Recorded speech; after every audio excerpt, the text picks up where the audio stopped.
Hey everyone, thanks for joining us tonight on Sharky Waters Wednesday Night Dive. I'm your host, Dom, and this is my place. We call it the Sharky Waters set. Bringing it to your pocket and devices is my good buddy Tor in the corner over there, and keeping us in line and on time is our good buddy Eric the Clock Doctor. Cassandra Bryant's back in the house, feeling better, a little bit nasally, but you'll hear that when she goes to commentate the Shark Attack. And then a special guest here tonight is Warren Bingham in the house.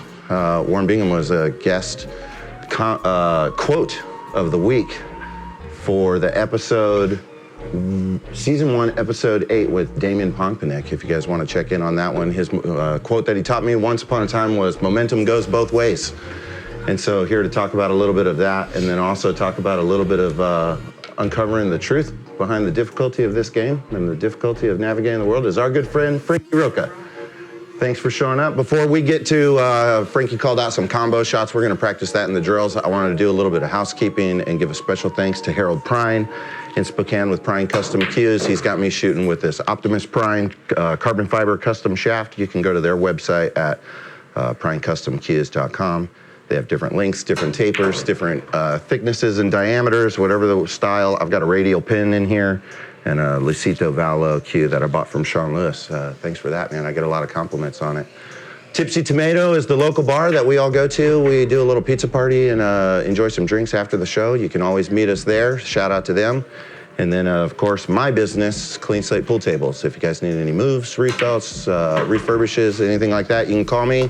But remember, it's just pool tables. That's the expertise behind it. There's no couches, no refrigerators, no pianos, or anything like that. Just pool tables.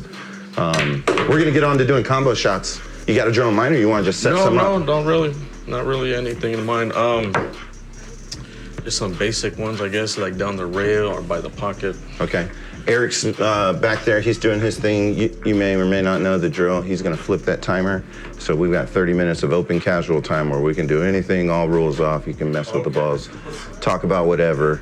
These guys are going to hop on. Warren's got the microphone too, so he may jump in with some questions as well as Tor.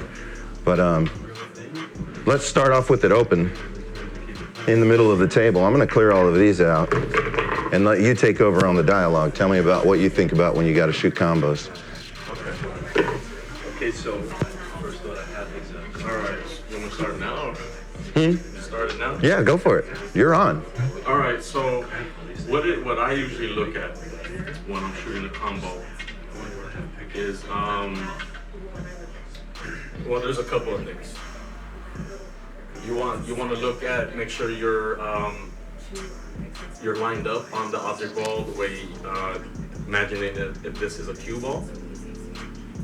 And you have to really visualize on this. If you do not visualize the ball going in and making it, you might not make it. You really have to do a little visualization. Seeing A little this way, a little that way. Right here, right there. How's that? Okay. Pretty close. That's about where you want to live with that aiming of that cue ball. Pretty close, yeah. Yeah. So, yeah, once you got it lined up, then you're pulling back to wherever your cue ball is at. Let me know when you want me to move this. All right, so there's my contact point. Right here. Yep. So I bring it right over the center. You imagine this one ball is going to live right here where this cue ball is. Exactly. And in order to make that happen, you got to imagine that cue ball is right here. Yeah. So that's where I want to hit it. If I want to try to make this, that's the spot. So, yep. And then when you're gonna put English or center or anything on there, I wouldn't put anything on there, no English, just hit it center, because once you put English on that ball, it might throw it out. It only, English would only call for certain circumstances, like if it's more like a cut combo, where you have to throw the ball the other way in order to combo it, then in that instance you would use English. Okay, pause. I'm going to stop you there for the beginners. When you say throw out, what we're talking about is if you're aiming at the center of the white ball here and you shoot it and you try and occupy this space, if you accidentally hit the right-hand side of center point on this ball, then it will actually create a throwing effect, making this ball go to the left. Yeah, and if you hit the right side of that ball on accident, it'll make the left side of that ball go. Yeah, it's very important to make sure that your center. Correct. Yeah, if you always want to make sure you're center on the cue ball on any shot, but one way I learned to make sure that you're center is by looking at the cue ball down the shaft to the ferrule. Now you can see that the ball is curved, and so is the ferrule's curved like this, but underneath is curving up like the cue ball, right? Mm-hmm. So you want to line it up to where the curve kind of matches with the curve of the ball. And once you're there, once you know, like, see if you're here. You're talking about the curve of the back of your cue. The curve of the ferrule, right? Oh, there. okay. Very tip to the curve of the ball. Yeah. So you want to kind of match up those curves. Pause. I'll also say I've seen Tor implement this exact technique, and in the middle of like competitive play, poke that ball. Yeah. And then have the forfeit ball in hand. Yeah, you get so very. You really got to be careful about getting that spot in there. Yeah, you don't really want. Well, that's for. That would probably, you would only do that during practice to make sure you're seeing, but I wouldn't do it during play because there's a chance you might hit it. But this helps you guide to make sure you're straight on the ball. Right. I mean, not straight, but center. So this is my center right here. So now I just go back, look where I want to hit the 9 with the 1 ball. I'm going to remove these. These are from my own training session from earlier this week. Yeah. I was practicing my own alignment there. I got a 6-ball run that's really good. We can try that too. Yeah, well, let's try a couple combos and then we'll do the 6-ball. So this is the spot. So I make sure just lined up center. Get your pre-shot routine. When you're ready to pull the trigger, pull it. I like to make sure I'm stroking straight a few times, and then I'm center before I pull the trigger. And I'm using my peripherals. I'm not looking at the shaft while I'm stroking at the ball. I'm looking past it at the object ball, but I'm also looking at my stick. That's high-level advice. So to use your peripheral vision to guide you. You have to use it because it's gonna correct you. And if you're like looking out there and you're looking, then you're coming back, looking back. So you're gonna see it by looking out there if you're doing any of this stuff. Right. Or if you're coming in, kind of crooked or not stroking it straight, and you're kind of like a little bit. That helps out a lot. Yeah. Using your peripherals to look at, make sure you're stroking the stick straight and you're lined up straight. So there's a lot of factors that come in, with any shot. Combos are very hard, so you got to make sure you hit them very precise. So I'm gonna give this a try. Okay. Now I've missed easier ones when the 9 was sitting in the pocket and I've missed it. You want a little easier, Frankie? No, this is. I'll try right there. So I'm on my spot. Pick my spot. So that's my spot there.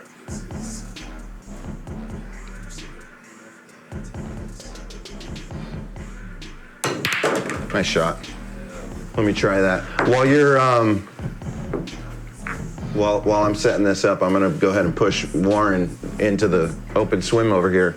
and say, do you play any 9-ball? I know you have the table at the house. I've enjoyed playing with you at some cocktail parties and stuff, but we played 8-ball those nights. I was afraid you could ask me something like that. Unfortunately, the answer is no. But let me say, listening to him talk through all that was just that was artful. That was beautiful. Well, yeah. Well, wait until you get a chance to see us try and go up against each other for racing to 7 victories. This guy's like, I've been a little on tilt about this all week because it's going to be a hard performance. This guy knows how to play the game for sure. It was clear listening to him. It made you look at the game a lot different, at least for me. Yeah. Hey, Frankie. On that note, Frankie, you've been a friend to me through like your advisory on pool through a lot of like recoveries of some slumps. Yeah. You know what I mean? And playing in those slumps, and I just want to say thanks for that in front of everybody. That means a lot. You know, and Warren's right. The way you can communicate about the game and about how it's a mental game, also a physical game is real. It's a big part of it. Yeah, it is. But I like to say that, when I first started playing, when I got stationed here, when I was in the military, I never really picked up a stick. And I was fortunate enough to meet a few of the local pool players that are very, very highly, competitive. You know him as Junior. Right. And Jay Cianco, he's not here anymore, but Junior, for people who are following the show and our fans, is Daniel Sardencillo. No, not him. You're talking about other Junior. Well, bigger Junior. Yeah, from Sticks and Stones. Yeah, he was in the military the same time I was. Well, let me tell you a story about him. When I first moved here from Hawaii, and I brought the accolades of building pool tables in the high-end homes in Hawaii. I came here and I went to my former employer's place, Golden West Games. They have the showroom of pool tables there on the Tacoma Mall Boulevard. And I put in an application with them, and they assured me that they were like comfortable with their employment and that they didn't need any help and anything like that. And so I like immediately started to pursue clean slate billiards and started, actually at that time it was tandem billiards. And Warren, Warren was one of my like first original customers back in the tandem billiard days. But before Warren was Junior, he had the little pool room on South Tacoma Way. Yeah.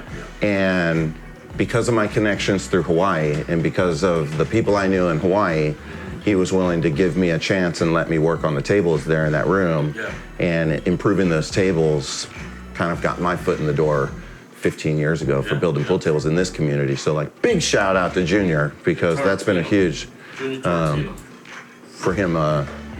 Yeah, he's a real good guy. He showed me a lot, how to stand, how to stroke, all the basic fundamentals. I mean, I even got a book, read the book, but reading and going out playing is a little, setting up the shots is a little different. It looks easy in the book, but They do. They all look easy in the book. yeah, they do. Yeah. You're right. It's really got to be precise in order to do this. As you can see when you hit it, you're overcutting sometimes or some. So Right. It's Right. really got to be. You really got to hit on that spot. One reason why we're practicing the 1-9 is because whenever we start to play 9-ball, at any moment in the game, if you can hit the lowest ball on the table first and then combination it into the 9, you will win that game. And so essentially what we're replicating is an opportunity to win the game in one shot while we practice this. You may, and per the how manifestations happen and what you focus on most is what fabricates out of reality. It's pretty consistent here on Sharky Waters that whatever we do on the drill, when it gets time to go into the shark attack, there will be many examples where he's going for that combo they were practicing, and it just really does happen that way. That's awesome. All I could see is the numbers 1 and 9 being a numbers guy that add up to 10, and 10 is 1, and blah, blah, blah. Numerology, you ever study numerology?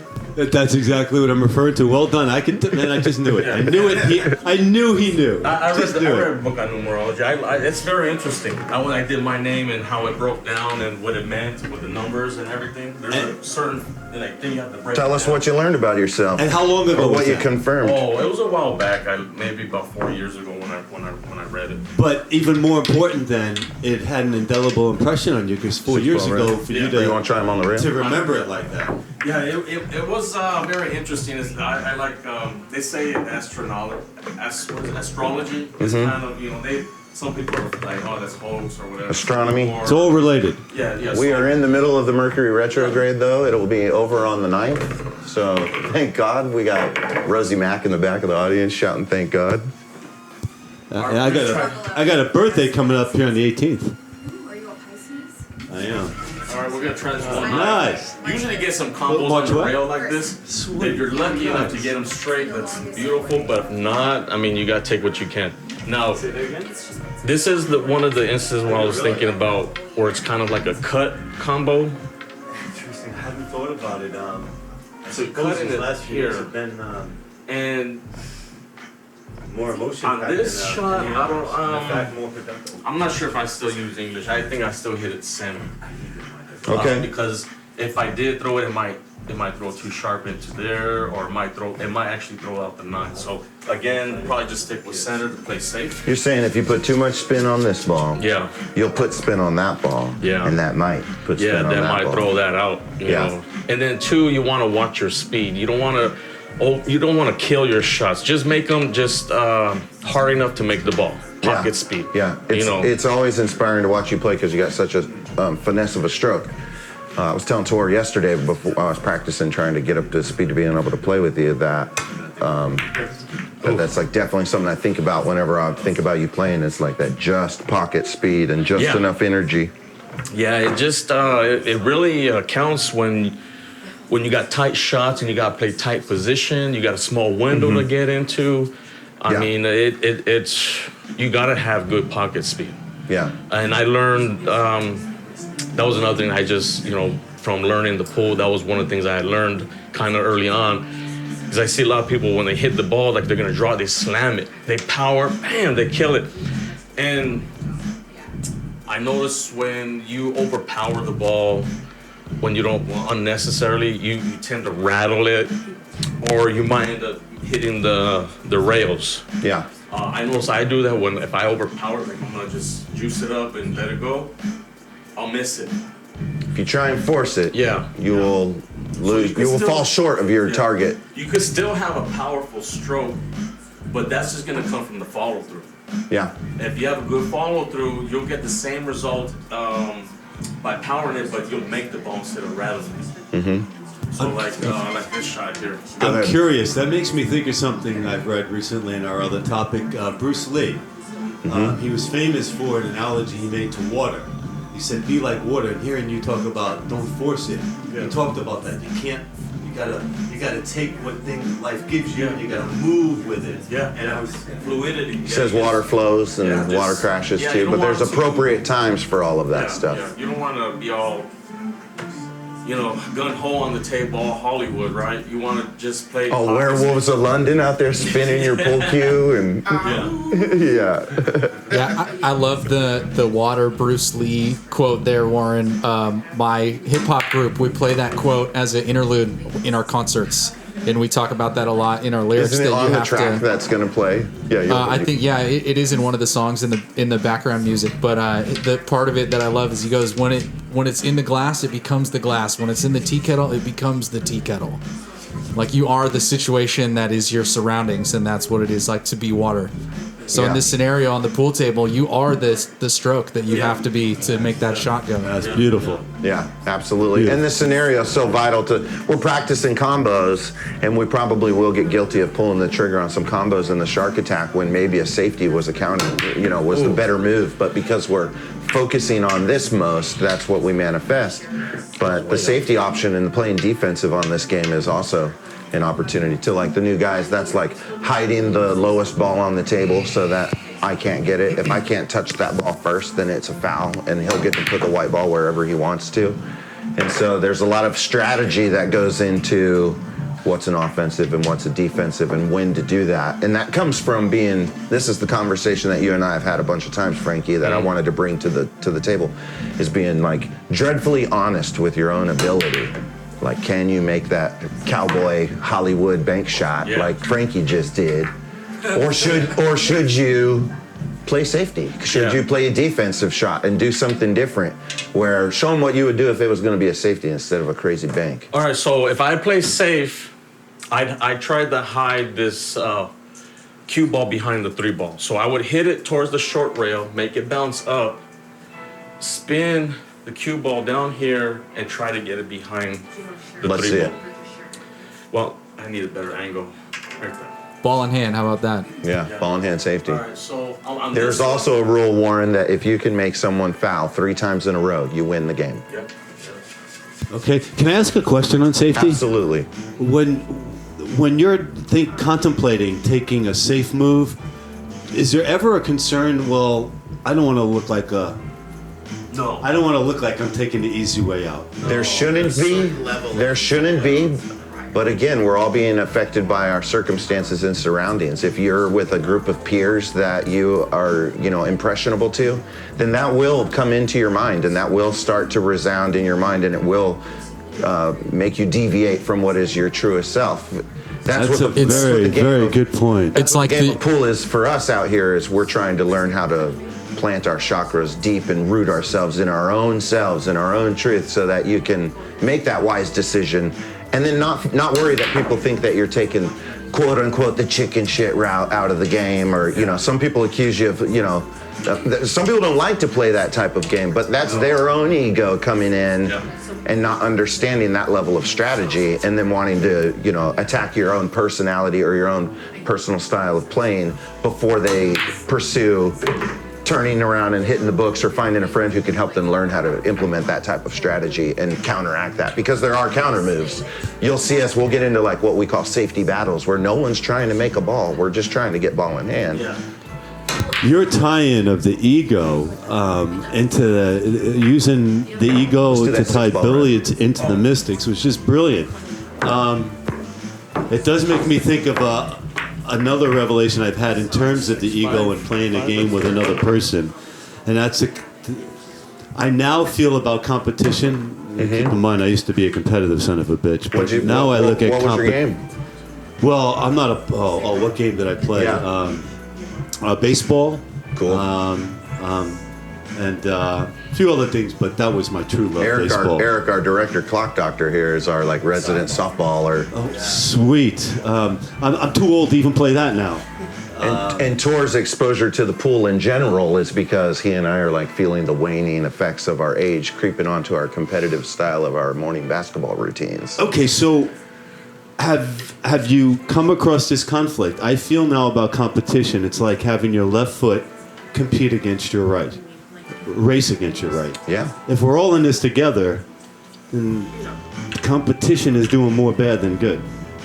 There's a weird element. I'm gonna let me let Frankie explain this drill, and then I want to pass that to Tor because Tor's got some pretty profound thoughts on that stuff in the how that pertains to like art, not necessarily being a competitive realm, but that also being like one of its struggling attributes of like the art community is that they are not competitively fighting to lift I can themselves see that. up.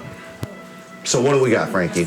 This is a 6-ball run that you have to work. It helps you work on your position play in order to run it out because as you can see, the one's there, then you got to come out to the middle of the table for 2, then you got to go all the way back down for the end rail for the 3, then come here, then get across for the across 5. the table for the 5. So it took me a couple times because you got to get used to the table and just get your stroke, but if you could do this a few times, then you're pretty solid on your position play. Right. So you want to give it a shot, or No, I want you to do it while I cook up something over here in the background. All right. So on this position, for the 2, I'm gonna go 2 rails. You could possibly draw it back here. That's an option. But then, if you hit it too soft or too hard, if you're not consistent with your draw and speed control, then that might not be the shot for you. Now, since the 1 ball is close to the long rail, the cue ball is going to react a lot quicker.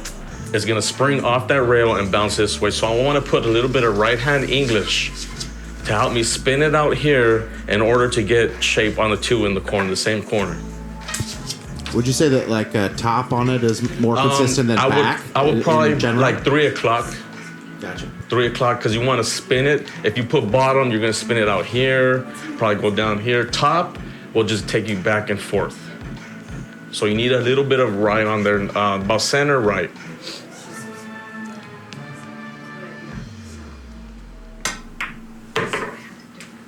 I don't want to derail back to the safety versus offensive shot thing, but the thing that kept coming through my mind is like with the ego, is your ability to play a safety is like very akin to the power of no. The power of no? Yeah. Absolutely. Absolutely. Tor and I were talking about how the power of no in the book, and I've not read it, but I've summarized it through reading enough to understand that the concept is that it's like a shield to protect you from losing progress and losing ground, and that your yes is meant to move forward. Oh, you're shot. Set him back up. Let me try it. Dang it. It's a hell of a drill, Frankie. I actually did want to go back to the transparency of like the yay or nay on the safety or the so where are you trying to get, right here for the 2-ball? Well, you know, it's all on your comfortability. You could go. There's different ways to play this. You know, you could have it here, put top, spin it out, play it off the rail here, draw it back. So whatever you feel you think you're comfortable with your speed. Okay. Because speed is going to be crucial on this. Okay, so going back to the honesty of what I can and can't do on this and how to evaluate what shots to go with kind of goes into this radical truth that you and I always talk about. And I've got on the teleprompter to ask you if you think 9/11's an inside job. Yeah. I've heard rumors that it was. Yeah. That it was our own government that, you know, helped support these people. There's like a Pakistan, Saudi, and some other people. So, you know, it's just hard to say. I mean, what reason would they have to, you know, I don't know, blow it up? I know they hate, you know, probably hate Americans, but, you know, to pull off something that and to crash a plane into Pentagon, something was coordinated. I don't think these guys are that coordinated to pull something that off. Yeah. I'm like not impressed with their functionality, you know, to begin with. It just sounds, you know, it looks kind of sucky. And then you see all the footage for how the building came down. It looked like it was detonated. Like, controlled demolitions. Controlled because the way it fell. Oh. You know, so, you know, a lot of things I got questions on that don't add up. So, and, you know, they're not going to tell the truth. Okay, I got to ask you this, brother. You were military. Yeah. I was too. The first time. This is my chance to just practice while they I chat. had my wife's best friend and her husband over the house. Mm-hmm. Just me mentioning, and he's a police officer. He never served, by the way, the irony to this. Yeah. I just mentioned the conspiracy word, and he flipped out. Yeah.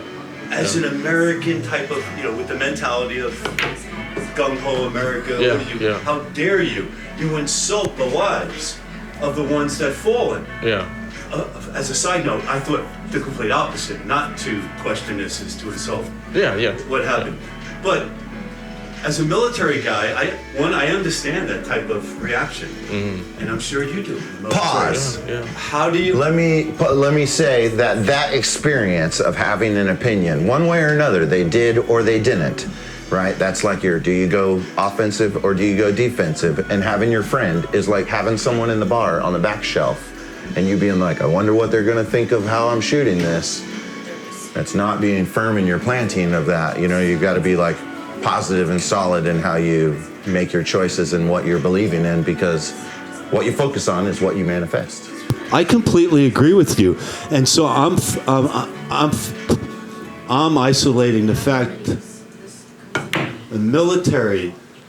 Oh, good. Having served. Mm-hmm. I guess what I'm saying, thinking out loud, is one, we have a right. More so than right in the say others center. who didn't to actually question that. Yeah. And if I am, haven't served, and you, then, well, fuck. Oh, I'm sorry. No, you can curse like you want on here. We're not regulated by the FCC. You're all good, brother. And then the FCC blows down the door and takes Warren Bingham away. You're not allowed to talk about that stuff. Yeah. If me, of all people who actually has served, is questioning that, don't you think then you should pause a little and question yourself? I didn't get. I came in late on the conversation. Yeah, I didn't know what side of the equation you were on, by the way. Yeah, I wasn't. Ooh, No, I got get up lucky there. there. Get up there. There you go. Yeah. So yeah, I mean, my opinions on it are, kind of just general. I never really listened. I just saw blurbs of everything, what happened, and then after the fact, what happened, and all the talk about how the building came down and how they saw explosions come on from the inside. Just those facts alone. And then I saw this video that there was a hologram of a plane flying into the building. So I mean, our government, man, they just hide. They're I hate to say it, but they do a lot of backdoor shit, sneaky, corrupt shit. I think. Like our egos. Just to try to keep balance sometimes, I think. But again, if you can't trust your government, who can you trust? Yourself. Yeah, I'm completely with you, brother. You raise all the.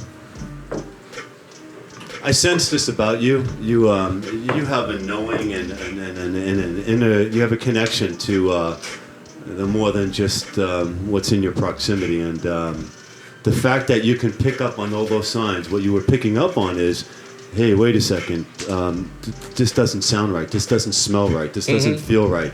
And that's your inner self, which is connected to something bigger, telling you you're right. There is something afoul. Yeah, I believe it.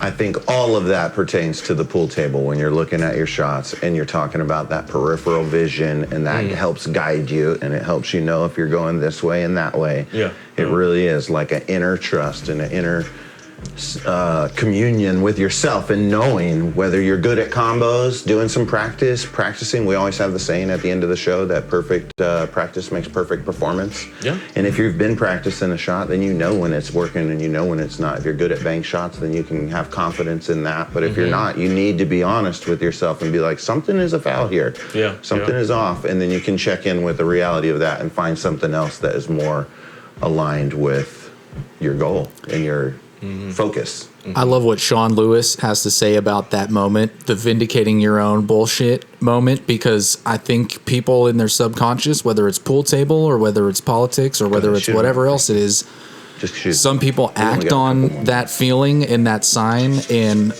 whatever's coming into their space and their peripherals, and some people don't. And I think that is like a big separator between those who find success in what they're trying to achieve and those who are left wondering why they didn't succeed.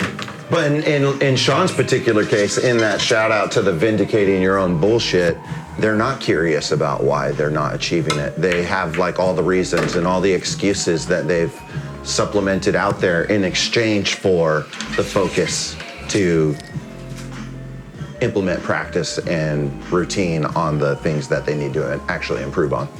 So what are we, we're talking about a principle that's on the pool table, and it's in our politics and it's in our lives. So like, what's the take home here, guys? Like, what are we telling people to do?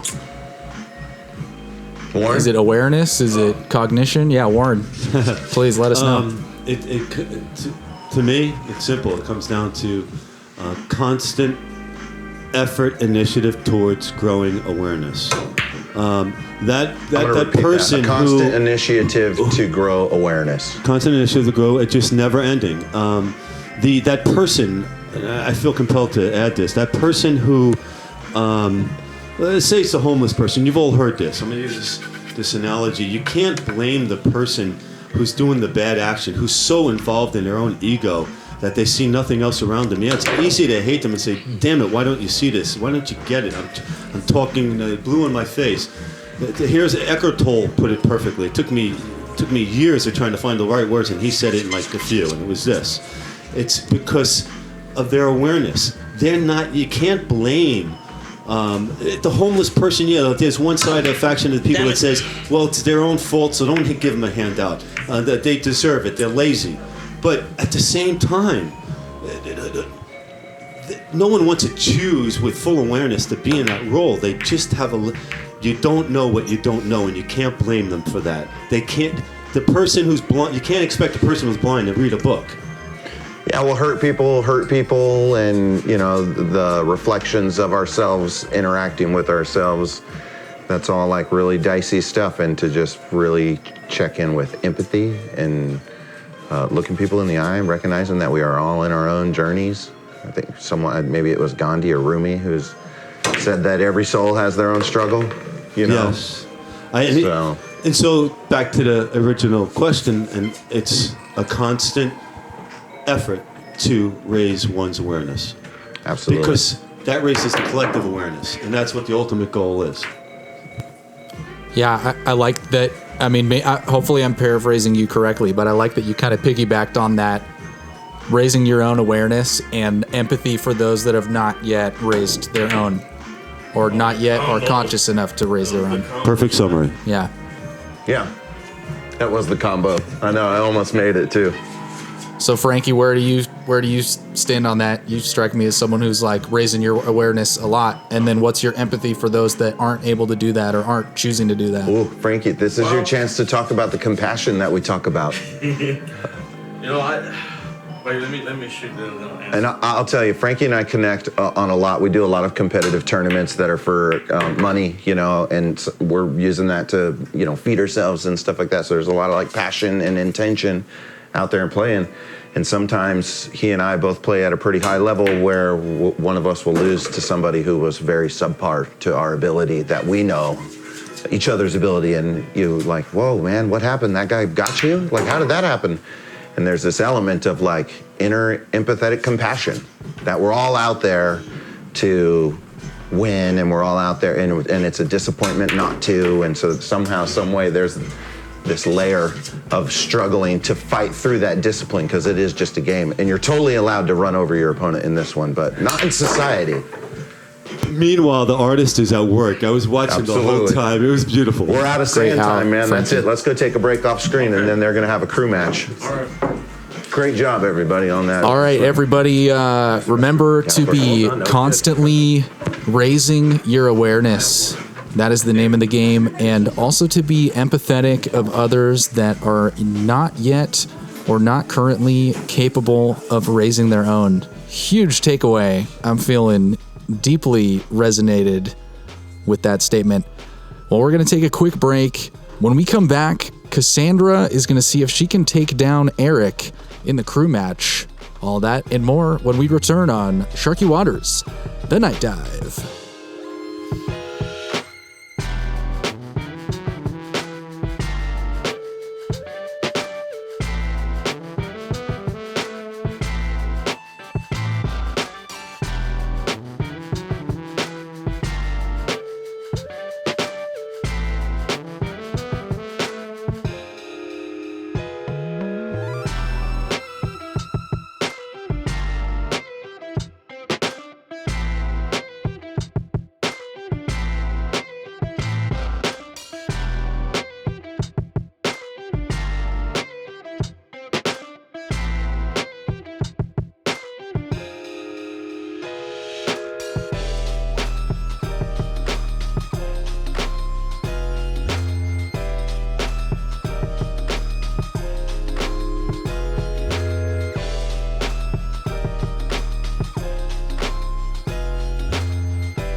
And we're back. Nice and short and sweet break. Cassandra is about to flip the coin to determine who's going to break here. I'm assuming she's choosing Crown, or that Eric's choosing VIP. Ding. It landed Crown, and you chose VIP. Is that correct, Eric? All right. Well, I guess that means that Cassandra is going to break. And this is a really big match, you guys. You know, we have a very long, ongoing rivalry here between Cassandra and Eric.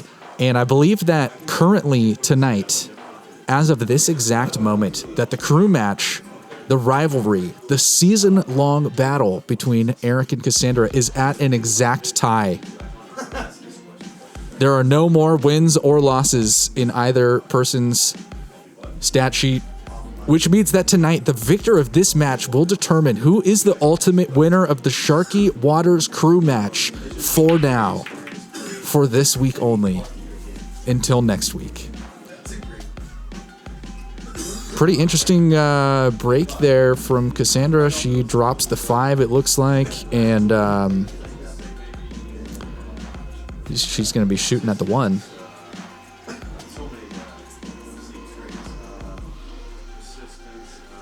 Interesting fun fact about both people recovering from a cold. We've got some sniffles in the house. We've got some hoarse throats in the house.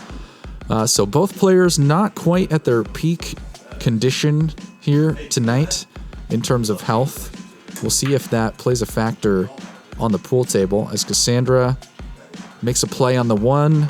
Doesn't quite get the angle she's hoping for on the cut. So she'll hand that back over to Eric. Eric shooting on the one ball now.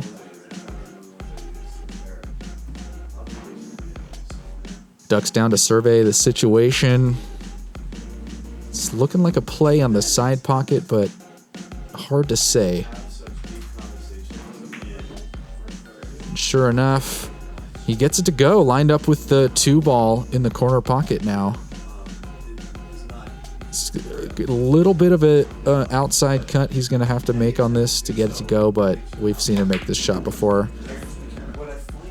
Put some good speed on it, little rattle, and it goes down in the corner, and it looks like he didn't quite get the leave on the 3 that he's looking for, but he definitely has the angle to get this into the corner.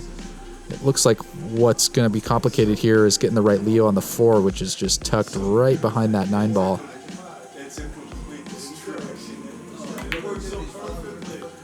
Oh, and he just rattles the 3 out of the corner. Can't quite get it to go. That's unfortunate. Cassandra now back up to the table, and she's looking at the 3 in that same corner. A little bit of a sitting duck and a soft shot, and she gets it to go. And it looks like the cue ball bounces around 2 rails, and she hooks herself behind that 9 ball. We knew that was going to be a problem after the break with it. The 4 tucked up behind that 9. It looks like she's going to be kicking at it.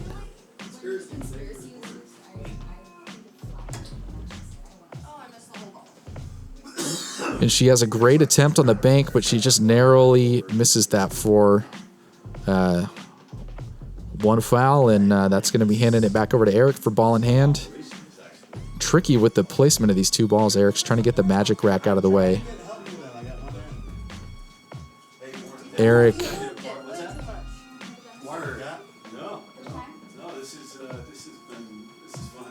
Good sportsmanship here as the players work together to get the magic rack out, and a little bit of movement on the 4 ball, but they come to an agreement about where it's going to sit.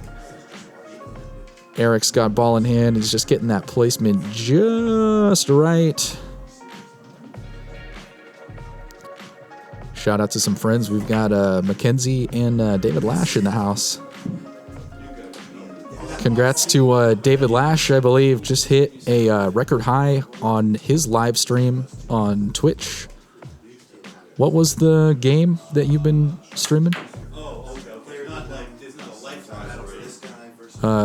He said that it's The Sims 3.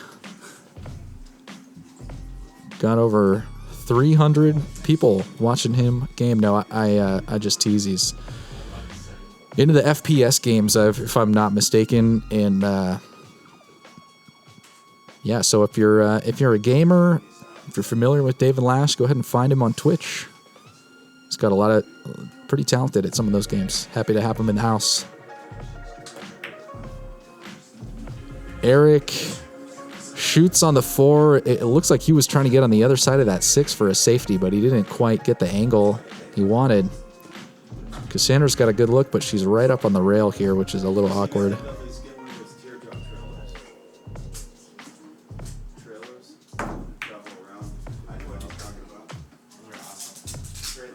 Looks like she hit it with a little bit of bottom, and the ball kind of hopped up on the table and skid a little bit, and it looked like that changed the trajectory of the cue ball a little bit.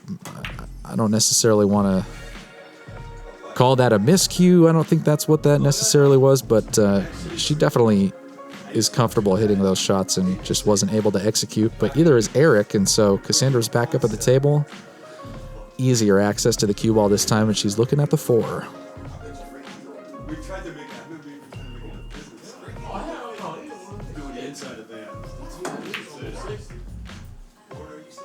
Kicks it off the rail, a little touch on the 8 ball, and nothing falls for her that time. Back over to Eric.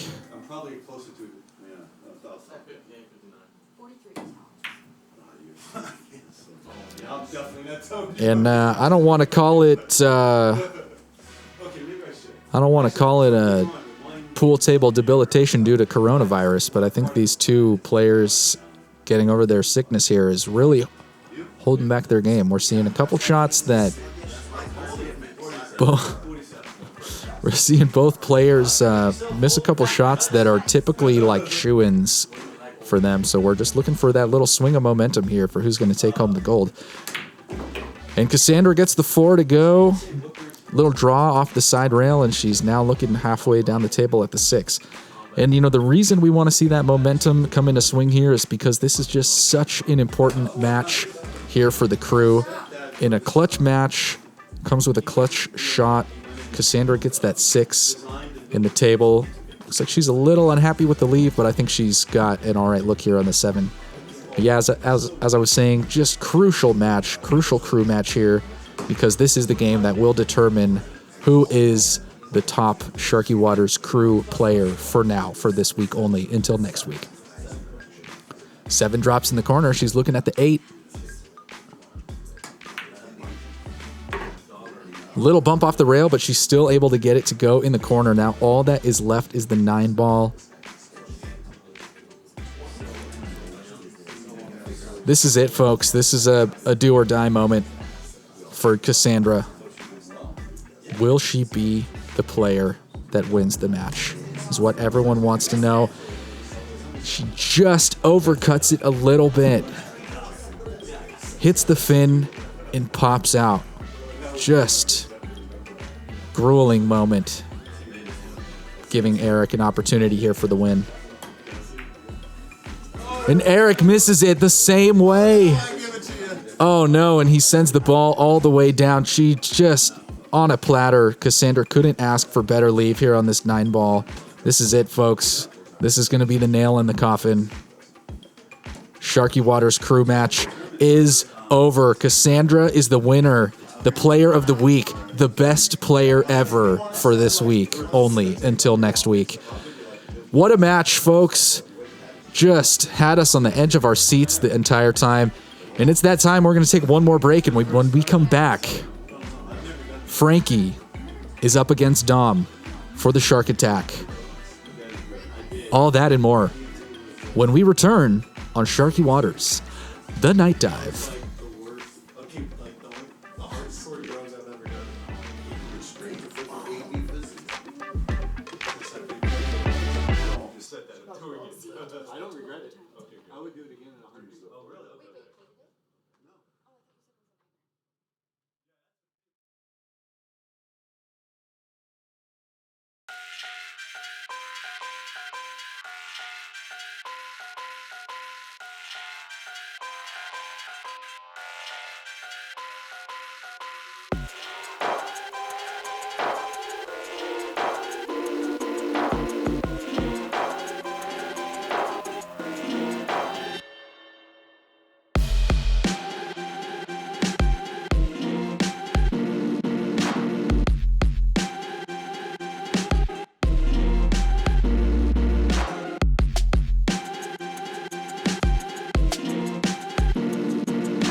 All right, we're back. Welcome back, everybody, to the Shark Attack. I'm your co-host, Tor. I'm here in the booth with our pro Shark Attack commentator, Cassandra. How you doing, Cassandra? I'm doing all right. How are you? Congrats on your win. I'm doing great. Thank you. Thank you.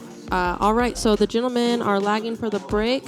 Frankie won This is a 9-ball race to 7. They must hit the lowest ball first. Any ball after contact must hit a cushion, and the 3-foul rule is in effect. For those who don't know what the 3-foul rule is, that means that if you get your opponent to foul 2 times in a row, you must let them know that they have not made contact twice, and then on the 3rd time, it is a loss of that rack.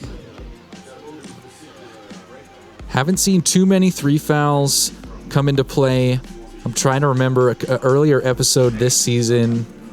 We had someone 3 foul 2 or 3 times, and more so than it being a point, we find the 3-foul rule being like a real, just like emotional drain for the person that fouled, and that they just struggle to come back from that. Yeah, we also find a lot of times people forget to remind their opponent that they're on 2 fouls, and they don't say anything. Yeah, that's a crucial part of the rule. Like, at 2 fouls, you have to make that known to your opponent. Yep. No one else in the room, not your coach, not your Yep. teammate. The player has to say it. Absolutely.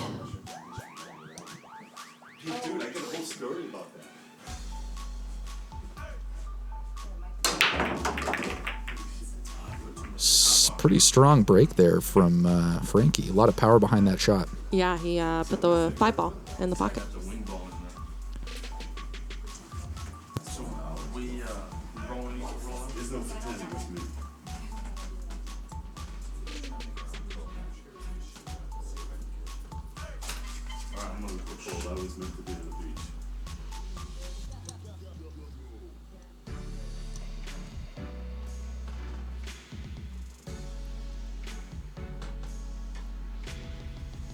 Hops for the push.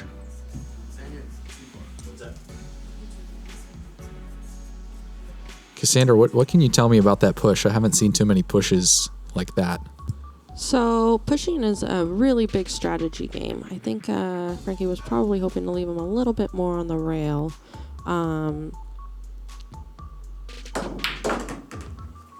But the idea is not necessarily to hook your opponent, because they can give the push back if they don't like the shot. So you want to give them something that they think that they're going to be able to execute. Oh, narrowly avoids the scratch there. I see what you're saying. So it's like it's not necessarily a defensive play, but it's like a defensive head game. Like, you need to convince your opponent, like, yeah, I can definitely hit that for a shot that has a high degree of difficulty still. Correct. Or you want to make it so that they're going to be on the wrong side of the ball for their next shot. Oh, that's super interesting. So you're pushing for like 2 or more shots ahead. Yeah. Never almost. thought about it that way. Yep. Or a breakout or something. Have you found yourself pushing in like a lot of the tournaments and game league absolutely, and stuff? Absolutely. Pushing, if you're a good enough strategist, is easy to see early. You know, as soon as you get up to the table, you want to look almost for the push first. Okay. You know, if you can't see the run right away.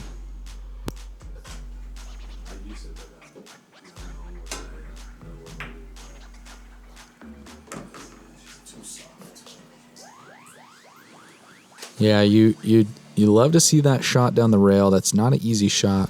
I mean, Frankie makes it look easy, but you can tell from the body language he was in the positioning here, he's not super happy with the leave.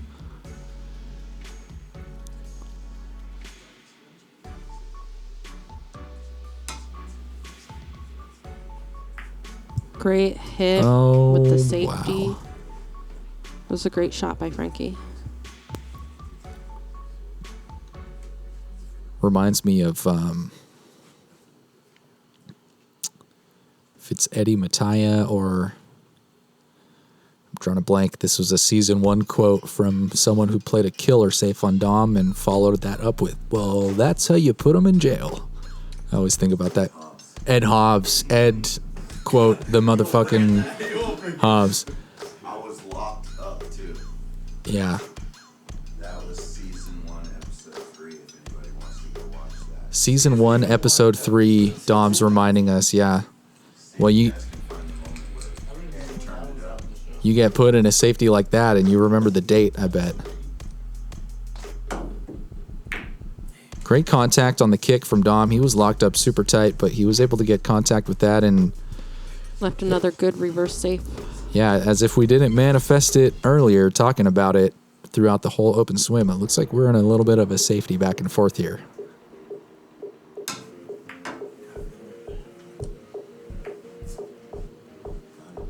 Good contact by Frankie. Cue ball came around and hooked Dom.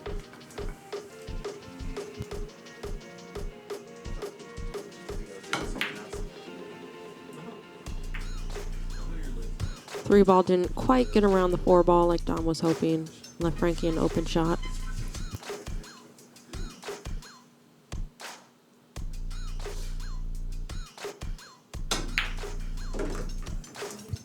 Nice shot by Frankie. Cue ball squeaked out a little bit further than he was hoping.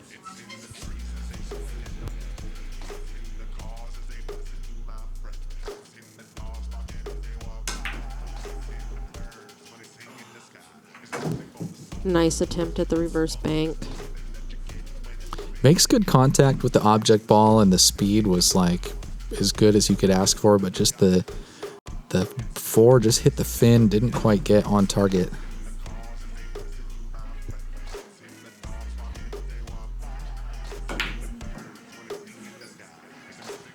Same kind of story for Dom here, even with the leave he was looking for and just not quite on target like he planned.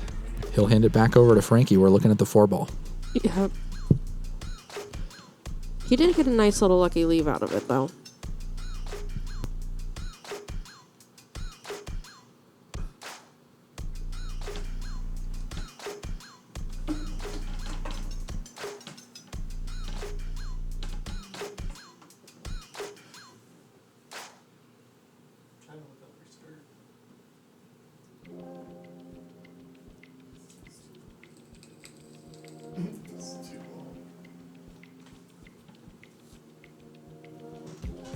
Surveying the situation here, looking at this shot from all angles. Just thinking about how he wants to approach this and what he's looking to have happen after this shot.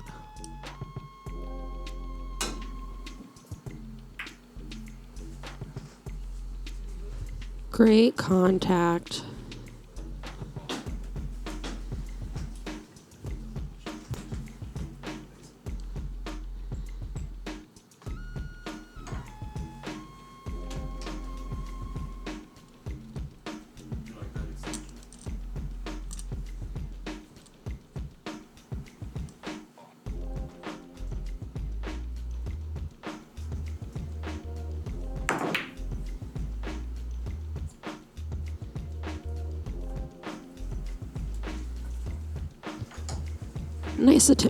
Nice attempt on that ball by Dom.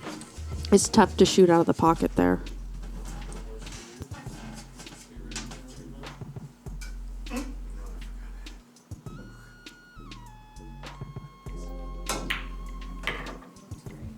Nice shot by Frankie. Brings it up for a nice line on the six ball.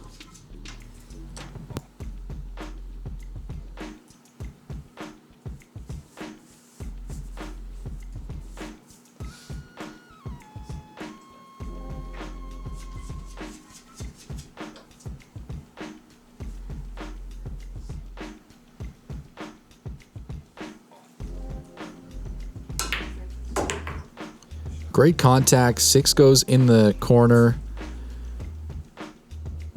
Puts a little English, puts a little spin on the ball there and gets it to rotate and move just the way he wants it so that he's got a good look on the seven here.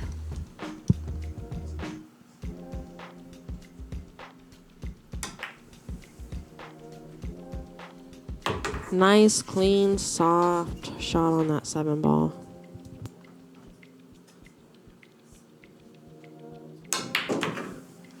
There it is, first match in the books. Little bit of a start and stop on the first couple balls. And I don't know if we can see on the cameras here, but it looks as though Eric has lost a bet and is doing push-ups. Is that what's happening? Okay, just wanted to... Missed ball in hand. Did you do 12 push-ups just then, Eric, or was it 10? 10. So 7 was the requirement, but 10 was the output. Is that my understanding? Okay. Well, it's 1-0 here. Frankie's back up to break. Big old break. Looks like the 4 ball dropped, and it looks like the 3 was about to drop as well, but it came into contact with that 8 and narrowly missed. And so we're long look down at the 1, pretty close to the corner pocket, and then the adjacent corner pocket is what we're going to be looking at for the 2. So let's see what Frankie can drum up here.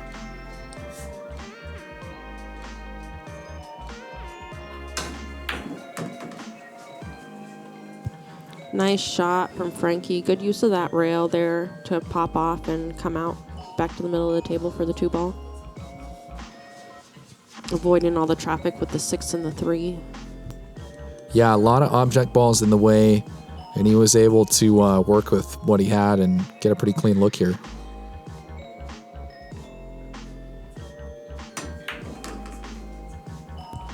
Nice stroke on that 2 ball. I like how Frankie makes good use of the rails, coming back and forth off of them.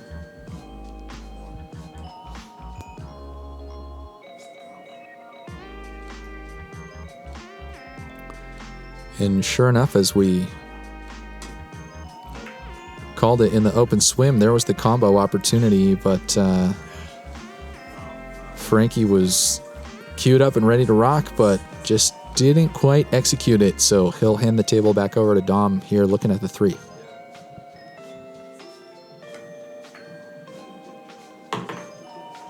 Nice use of inside English by Dom to come around and use that bottom rail to get to the 5. He's awfully close to his work, but I think he'll work it out here.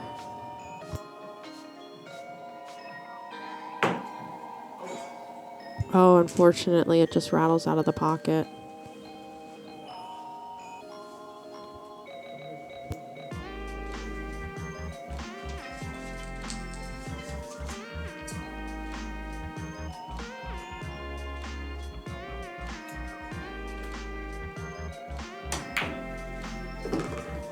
Great bank by Frankie. Left himself a good shot on the 6 ball, too.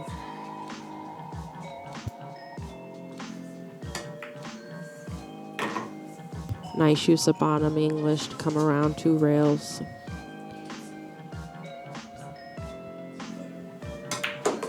Really good looking run from Frankie here. It just seems like he hit a stride and he's not only pocketing the balls, but he's like just making his next shot easier consistently every time with good leave.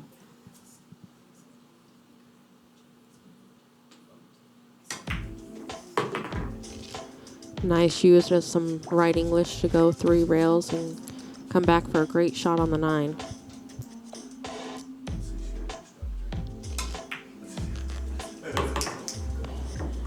And he's out. That brings the score 2-0, Frankie. Solid run. You kind of saw the momentum picking up there after that 3 ball dropped, and that Frankie was just shooting comfortable and getting everything he was looking for. And kind of reminds me of a conversation I was having about with Dom this morning, that when you've got multiple games in a row, sometimes it feels like that first win and that last win are like the hardest ones of the night. Definitely. It's all about putting those points on the board, and those first and those last ones are the hardest to get. And the most fulfilling. Definitely. Another big, strong break. The 3 ball goes in the corner. Looks like the 1 ball gets hooked a little bit behind that, too. So we're going to have to figure out something clever to do here.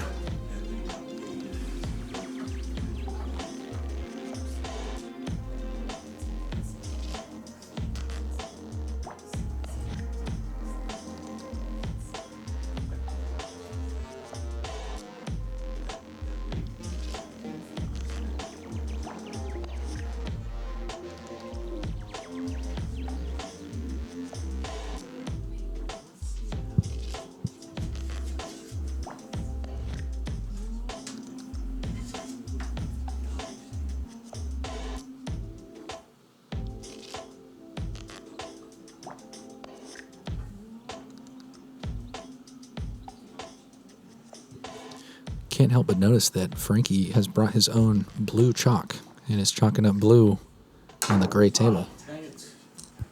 Frankie opted to kick at the 1 ball, probably hoping to combo in that 5 or to get lucky with a save.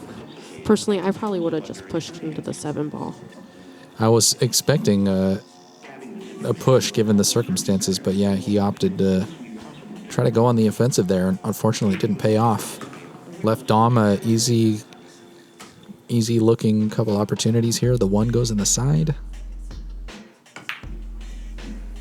The 2 rattles into the corner. Now we're looking at the 4 ball.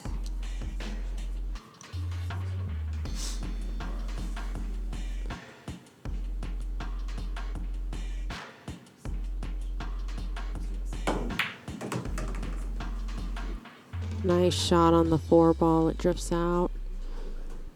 Can't tell if he's got a line on the 5 from where I'm sitting. Looks like he might have hooked himself. I think he's going to be able to get it to go here. Great masse. Great masse. Narrowly avoids the scratch. Hits that far side fin. And left him with the look on the 6.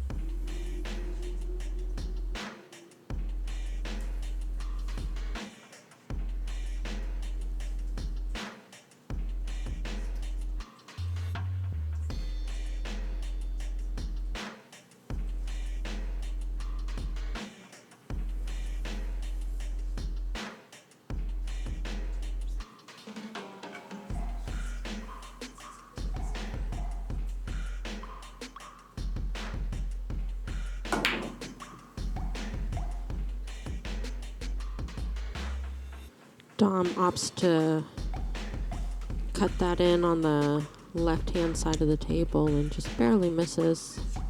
He got good shape on the 7 ball, but he handed it back to Frankie.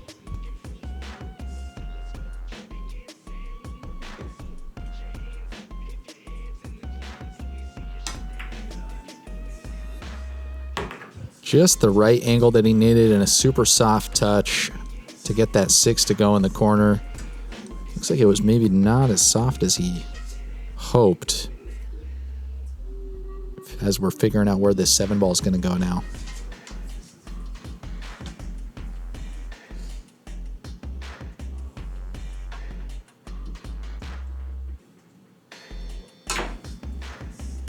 Great bank by Frankie. So not particularly liking the shot that he left himself on the 8 ball.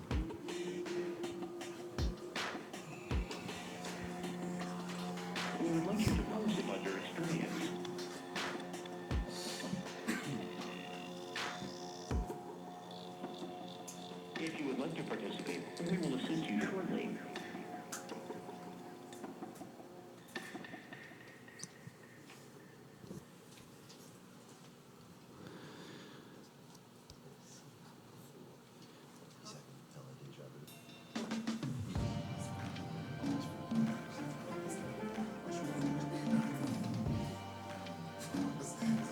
Just a lot to think about here. Are we comboing? Are we going for a safety? Are we Cross banking. There's a good cross bank there if you shoot one pocket. Yeah, love to see the cognition, the awareness that Frankie has. He's considering all the shots. Looks like he's made up his mind now. Goes for the combo all the way down the table and narrowly misses the 9 in the corner. Wow, put a lot of pressure on himself on that shot. You could tell from the emotion after the miss that he was sure that was going to land. It looked so good all the way down there until the very end. That unfortunately put him in an awkward position here, leaving Dom potentially easy out. He's able to capitalize, get a number on the board. All right. We got a game, folks. Yep, that brings the score 2-1. Frankie is still up.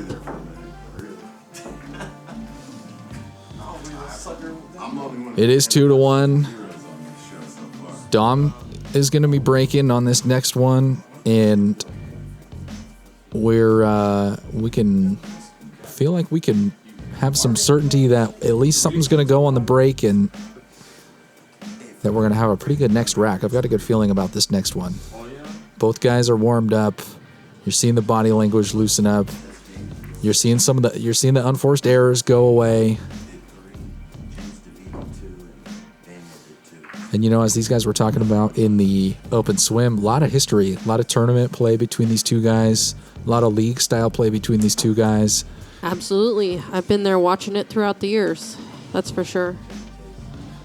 Another friendly rivalry between two players that love to compete, that know each other's game really well.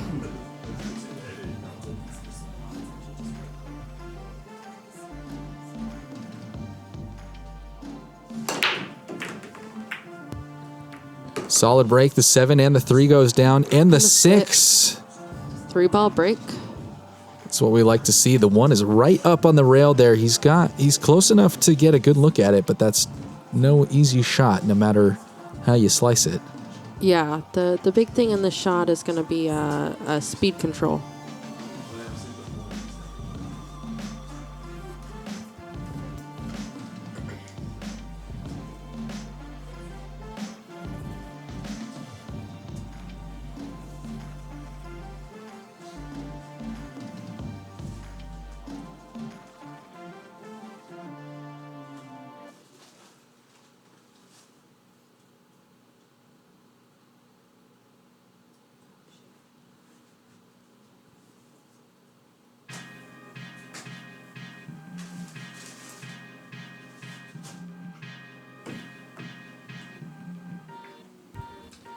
Dom opts to kick at the 1 ball. Makes good contact.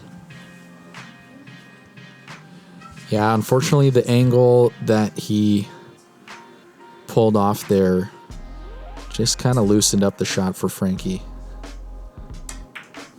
Frankie's able to get it to fall in the corner, and pretty good draw. He's got himself close up to this 2 ball here.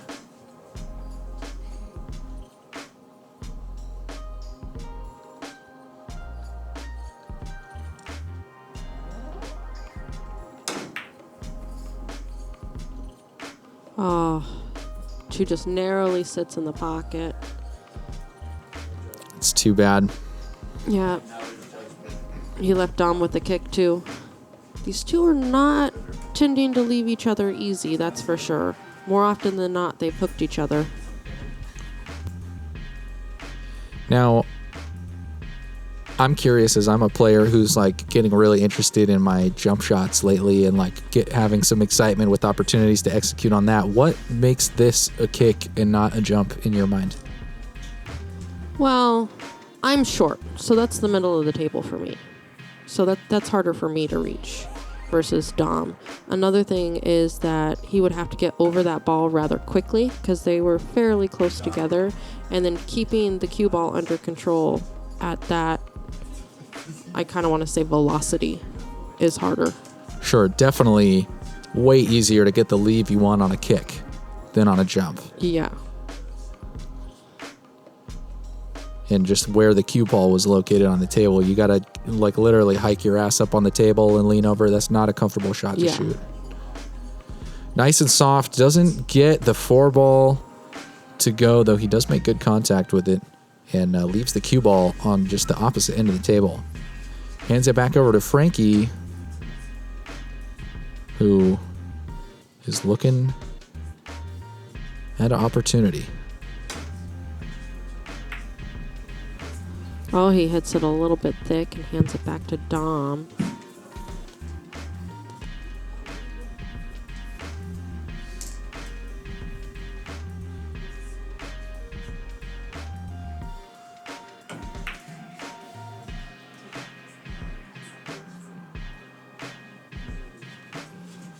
Dom tried to get some coverage with that 5 ball, and the cue ball just kind of squeaked out on him.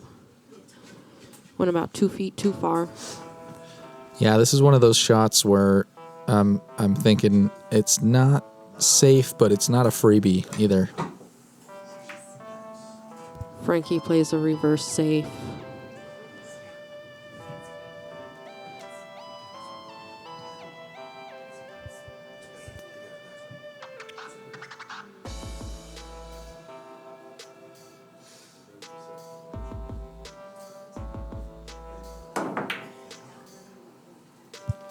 Nice kick by Dom.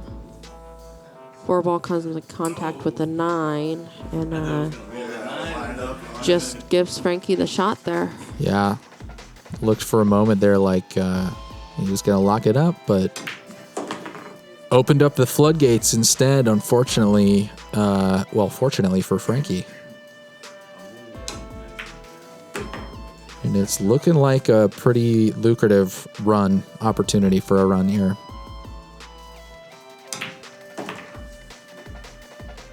Great 8 ball by Frankie. Great speed control. Lines up perfect for that 9. Yeah, I love the leave after the 9. Like, it doesn't get much better than that. Yep. That brings the score 3-1 Frankie, and he'll be back up to break. Well, this is the moment when we're playing NBA Jam. If you remember your Super Nintendo or your Sega Genesis days, where the commentator starts to say things like, he's heating up, and he's on fire, and is it the cue? Nobody? Is it the cue? NBA Jam, he says, is it the shoes? I'm trying to do too much here. I'm trying to be funny. I didn't play video games that much, so we can talk about sports. I know your games. football analogies are always the go-to with you. Well, big break. The 4 ball drops. Not the 4 ball, but the 2 ball. 2 ball, yeah.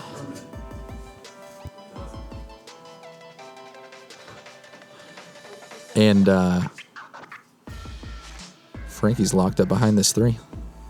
Opts for the push, pushes it down the table, gets it out of the way of the 3 ball, but that 6 is still there. Dom opts to give it back to Frankie. Smart.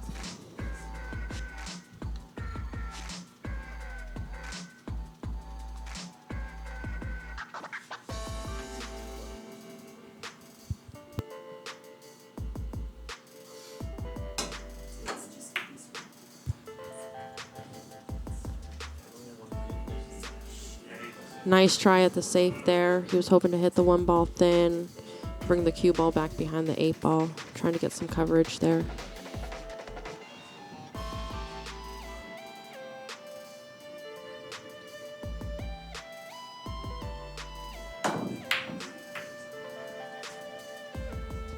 Dom was locked up in that corner and didn't get as good of a stroke as he quite wanted on that 1 ball.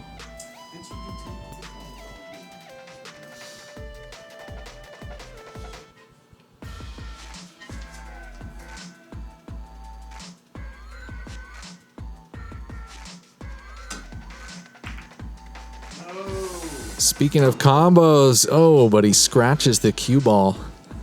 It's unfortunate. That was a good shot. It was.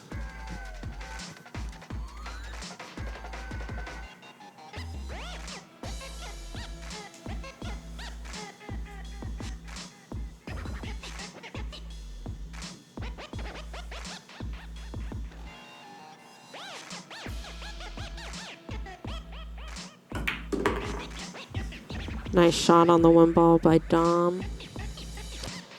Draws it back just a little bit for the 4 ball.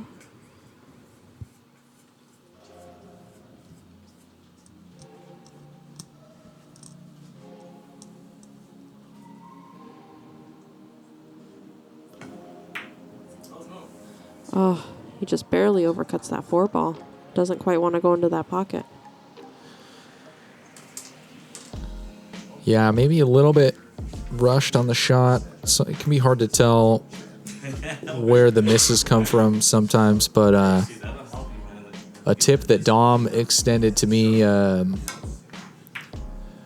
a tip about not the speed of your shot, but about like the speed of your execution of the shot is to like have a phrase.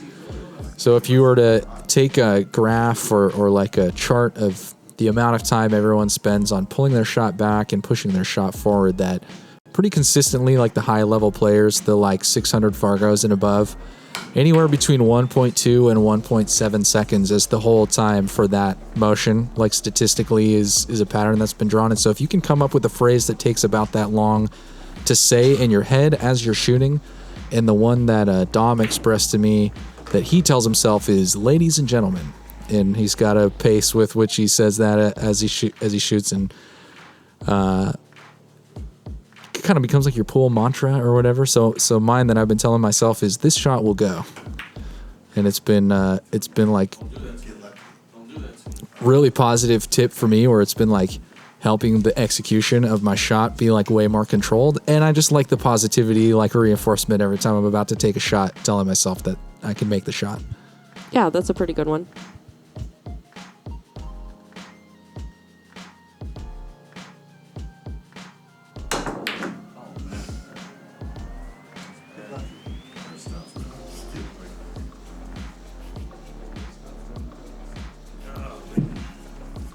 Frankie tries to muscle that one in and doesn't quite get it to go. Ends up leaving a pretty good look on the 6 for Dom here in the corner. Sure enough, he gets that 6 to fall.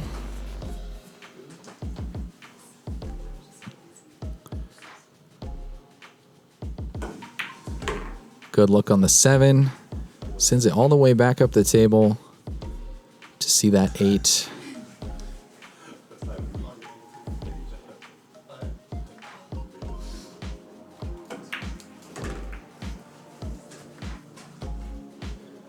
Gotta like that leave. 8 in the corner. A little kiss on the 9. Gets it off the rail. Yeah, that was a nice line that he gave himself.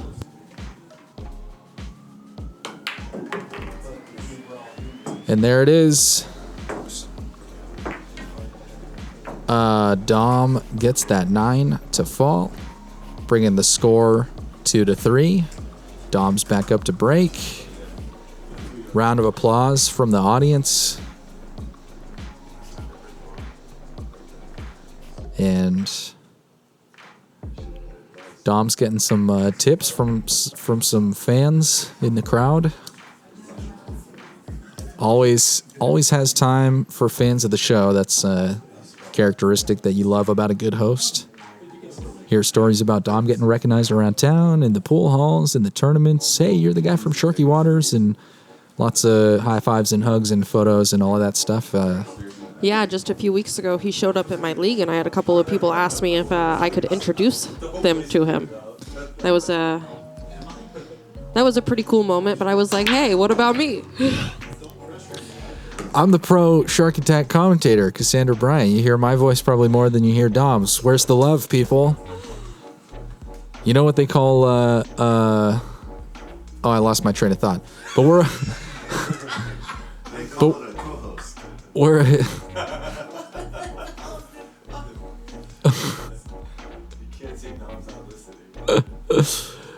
Oh, it'll come back to me.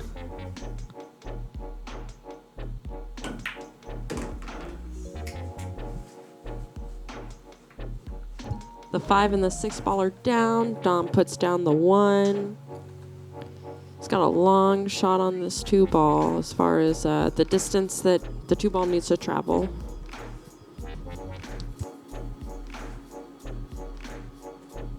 And shape on this 3 ball is pretty tricky.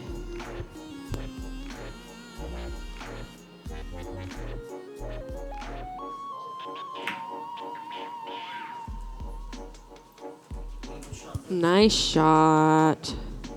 I think Dom got the hook. Exchange where my shot becomes your shot.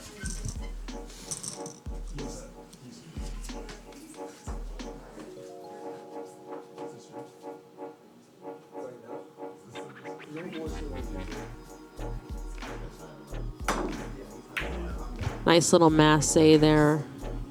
Yeah, he gets the around, connect. the 4 but- ball. Even gets the shape. Oh.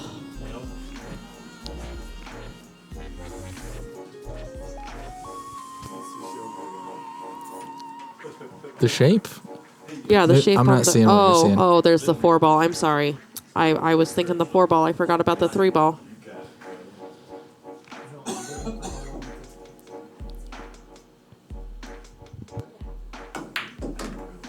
I was 1 ball ahead.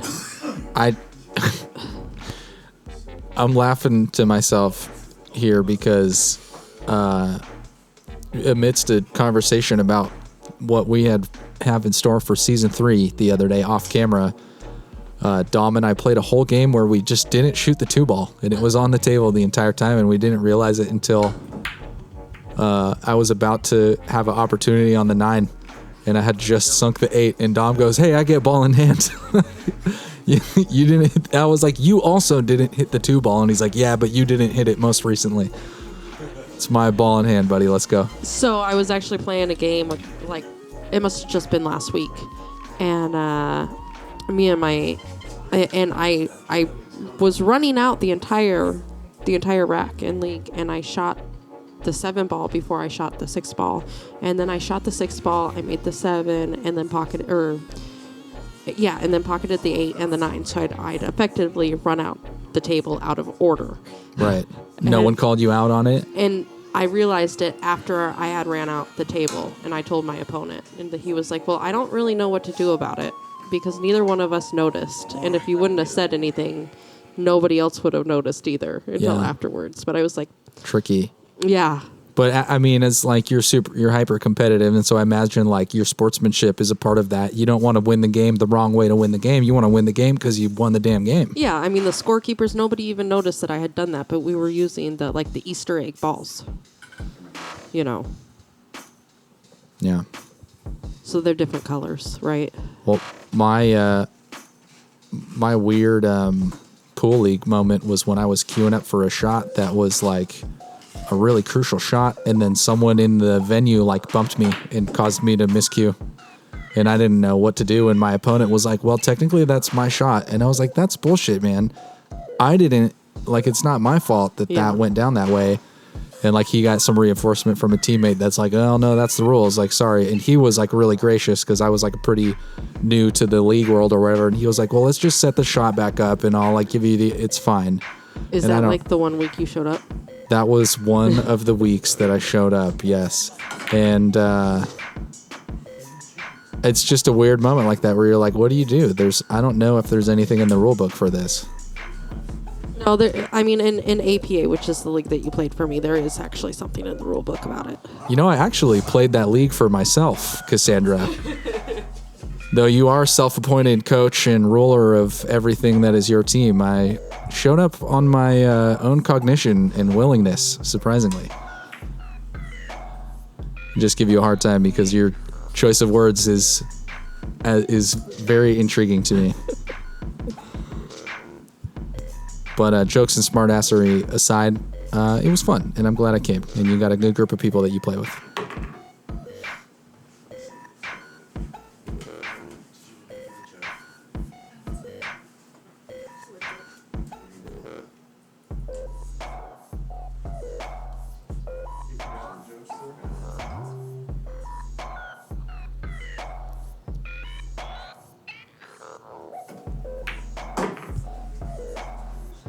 Well, while we've been talking here, the boys have been running out the table. We are effectively on the 8-ball.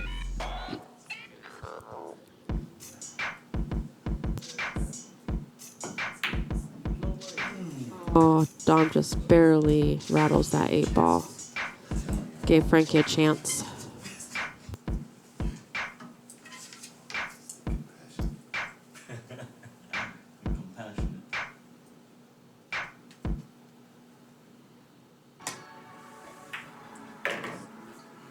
Frankie gets the 8 to go. Good look on the 9.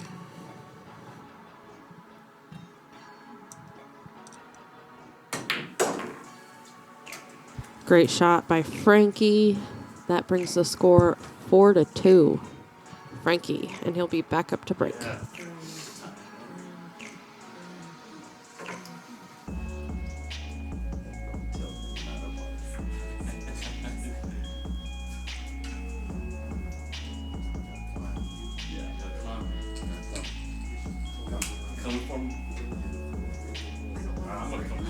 Little friendly banter in the background here as the boys are kind of talking some trash about the score.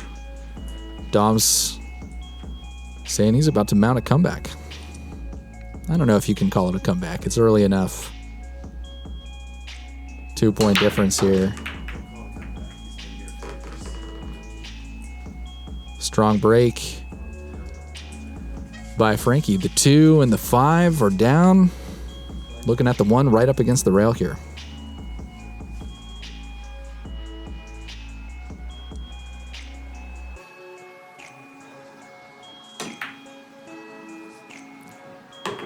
Great shot on the 1 ball by Frankie.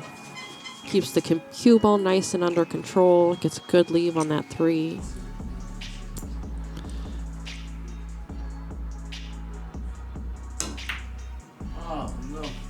Oh, he just overcuts that 3 a little bit.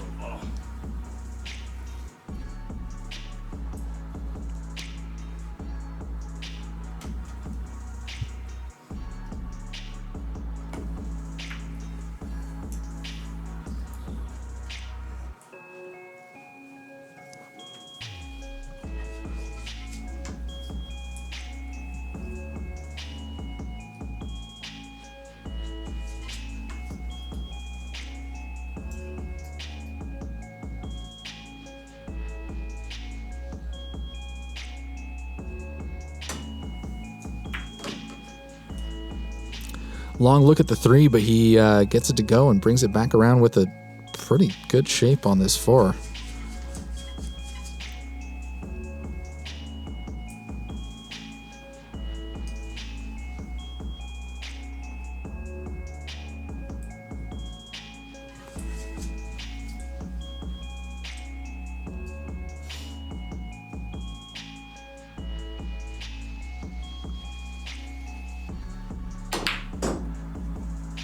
Oh, he just hit that 4 ball just a little too hard and it decided it wasn't going to go down. Good speed control from Dom. Comes around and gets a look at the 6 ball.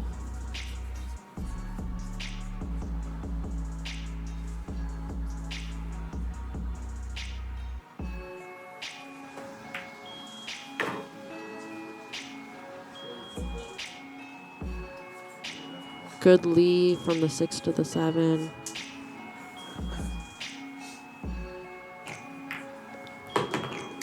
Great carom from the 7 onto the 8 there.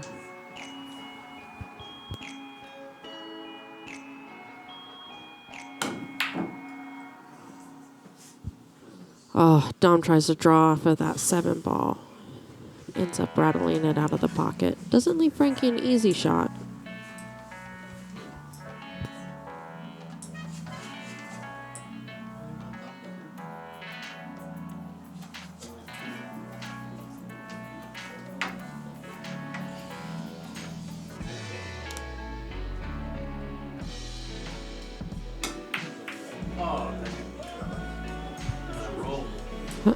A shot where some players might choose a bridge. Frankie found it more comfortable to like hike his whole body up on top of the pool table, and a legal shot is as long as like part of you is touching the floor, then you're allowed to get up there however you need, right?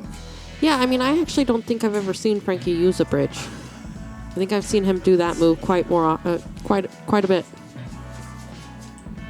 I mean, I've been watching Frankie play pool for like 10 years. Yeah, it's interesting like what makes the shot feel comfortable, and for some people a bridge just doesn't do it. Yeah, I never realized until that moment that I'd never seen Frankie use a bridge. And he's like shorter than I am.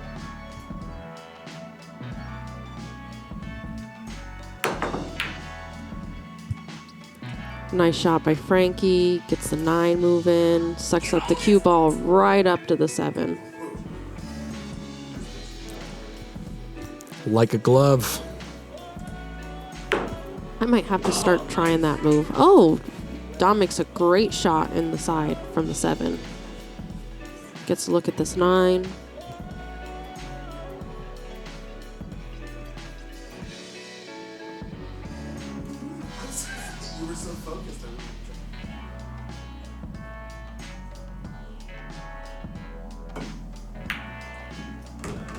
Nice 9-ball by Dom. That brings the score 4-3. Frankie is still up 1.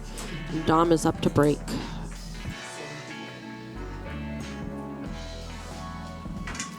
Crucial shot there, and he had to get right up on the edge of the table, like right up in the audience's business, and there was a little bit of a distraction, but you like seeing the high level of focus that he was able to like take the humor in stride and say a comment to the audience member and get his focus right back on the table and execute that super clutch shot.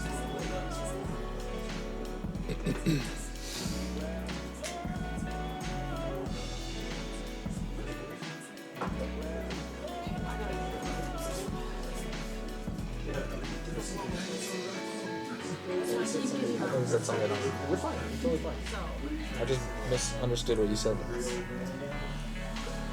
Well, 3-4, Dom's clawing his way back up here, and he's looking like he's finding a little bit of comfort, and he's finding a little bit of rhythm. So he's back up to break. Gets that 6-ball to fall in the corner. Look at the 1 down the table.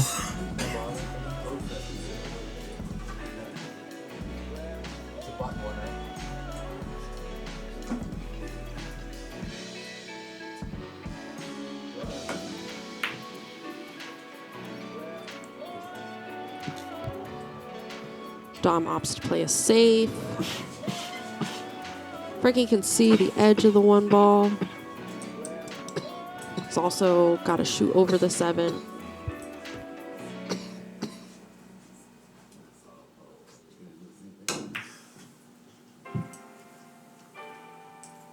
Great attempt.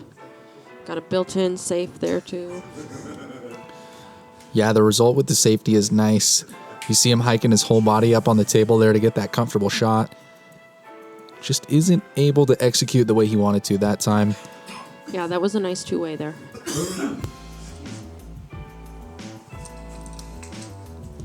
Dom's breaking out the jumper. A lot of vaping going on back here. Yeah, that's me. Sorry, I'm quitting smoking. So, well, hey, props to you. Props to you for getting the cigarettes out of your routine.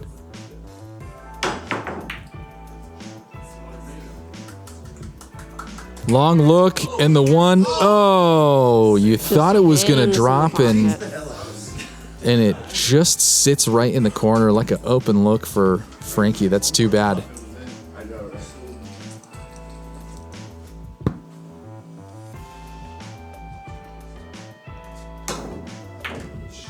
Great masse there around the 9 ball. He ends up with a good look on the 2 ball.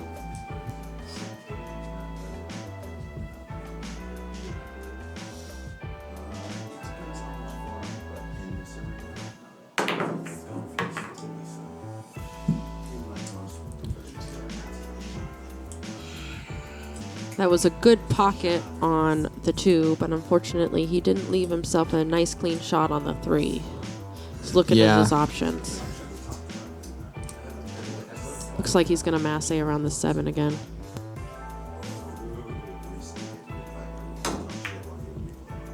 And he barely misses. Looked like the 3 was going to fall, but luckily he's like got just a lot of junk in the way. Yeah, on Dom's shot. Frankie has a great masse game. He has a good kick game. I think it's because he doesn't jump. I don't see him jump a whole lot. Right, Frankie? You don't jump. You don't jump. You do?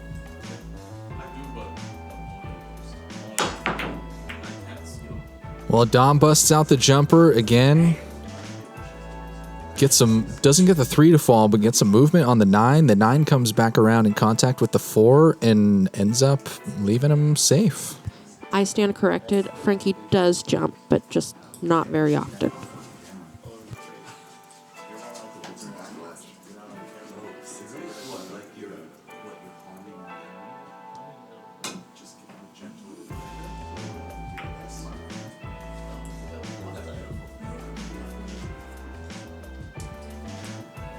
Well, Frankie shoots at it, but Doesn't go down.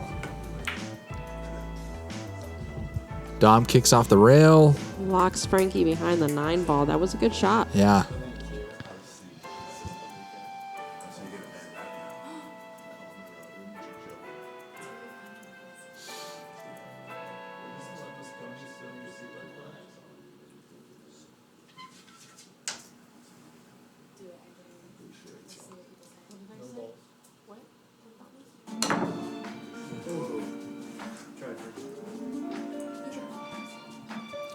Frankie tries to go a couple rails around the traffic and get in touch with the 3, but finds himself ringing through to voicemail on that one. And, well, Dom's here to leave a message. How'd you like that metaphor? I'm working on my banter. Banter or not, the 3 goes down in the corner. Now we're looking at the 4. I'm a little slow with my banter tonight. Unfortunately, my head is a little cloudy. Just talk about football. It'll be probably come up with something. I was going to come up with an example, but I can't do football. I was actually trying to think of the basketball term where you completely miss the air ball. Air ball. It was an air ball. Yeah, what's the football equivalent of that? Like for like a kicker, if you're wide of the goal. Oh, I'm fired probably. Yeah, right. Not getting as much pay. Well, a soft touch will put that 4 in the corner for Frankie. Now he's looking at the 5. Yeah, there was a documentary by some Seattle filmmakers that came out a couple years ago, like great stroke there on the 5 ball by Frankie. Shortly after the Sonics left town, and these guys had some success with their documentaries. Jason Reed, I think, is the name of the director, and they did a follow-up documentary to their kind of flagship Seattle Supersonics documentary with one called The Kicker, and it was all about the career of football kickers and how you basically miss 2 in a row and you don't have a job anymore at the pro level. I believe it. Adam Vinatieri is one of the best kickers in football, and for 3 seasons in a row, he almost had a perfect record, and they got to postseason.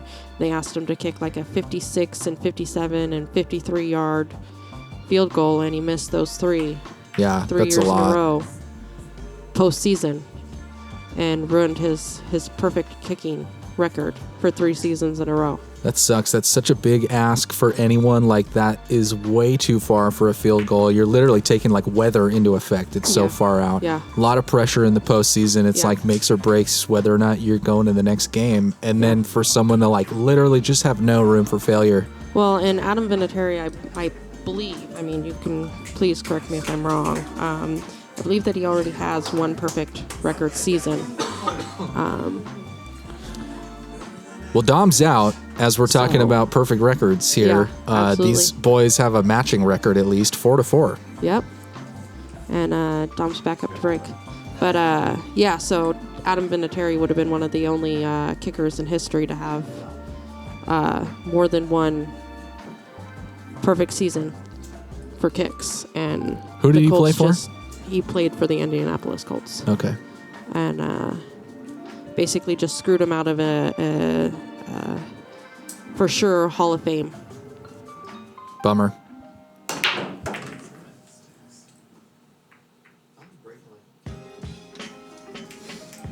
Great break again. Dom gets the 6 ball to fall.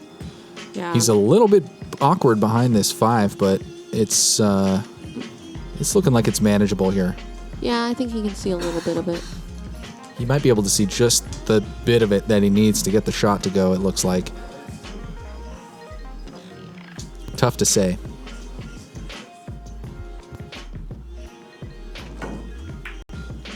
Massey just enough around that 5 ball to pocket the 1. That was a great shot. Yeah, that was a great shot. You could see as he was teeing up for it that it just wasn't going to go naturally. Took that Massey and that little finesse to get the right angle.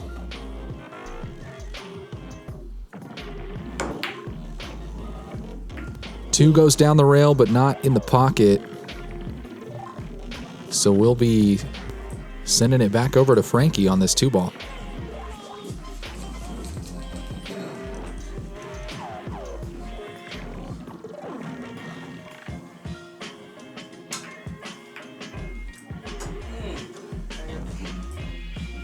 Frankie tried to cut it and made contact with the 8 ball and left it near the pocket.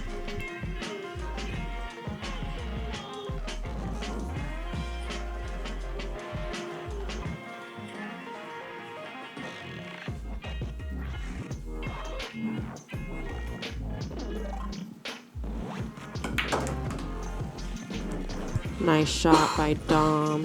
Brings the cue ball back up to the middle of the table.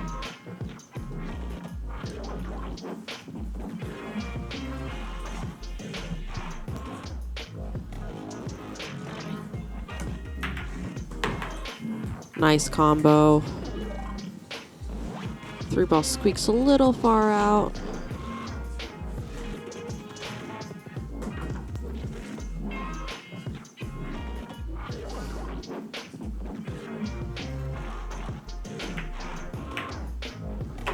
Great shot. Made contact with the 4 ball, sent it down the table.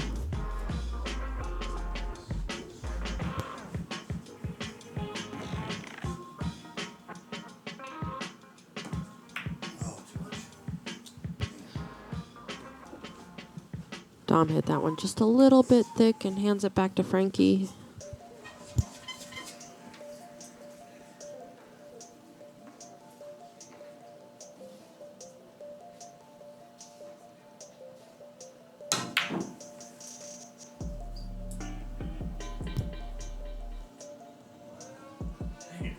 Frankie hits that 4 ball a little bit hard and it rattles out of the pocket, but doesn't leave Dom a great shot, I don't think.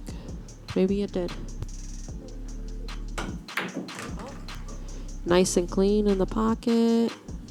Cue ball narrowly misses the side. Little love from the Finn kept it alive there, and he's got a pretty nice look on the 5. Perfect for good shape on the 7.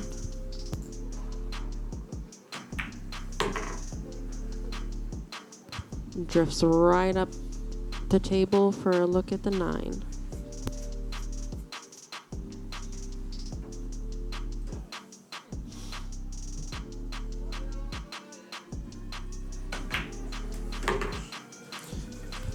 Great out by Dom. That puts him in the lead for the first time tonight. It's going to be a 5-4 Dom. How many in a row is that now? For Dom? Yeah. 2 or 3. 3? It's been a good run. We're seeing we talk about this a lot every night. The swing or the change in momentum. Yeah, absolutely. Starting to feel that swing happening here. Frankie being nice and particular about his rack. You like to see a player maintaining their level of meticulous attention to detail in the game, regardless of the circumstance. Everybody in the feed has decided that it is 3 in a row that Dom has won. Shout out to everybody in the chat room, by the way. Teresa, Fred's in there. See Justin. Found we had someone find the small shark earlier in the chat room. I'm sure lurking in there, down there somewhere, is Jazzman, as always. Just got to give a big shout out to all the fans that tune in every week. We hope you're not only just enjoying yourself and having a good time and taking this opportunity to have some noise or some entertainment on, like helping you unwind, but we hope that all the drills and all of the esoteric conversations we have from time to time that we're able to impact you positively in the way that you are impacting us with your support. So real grateful for that and real thankful for you all being out there and being a part of this. Yeah, please don't forget to hit the like and share button. Subscribe if you're on YouTube.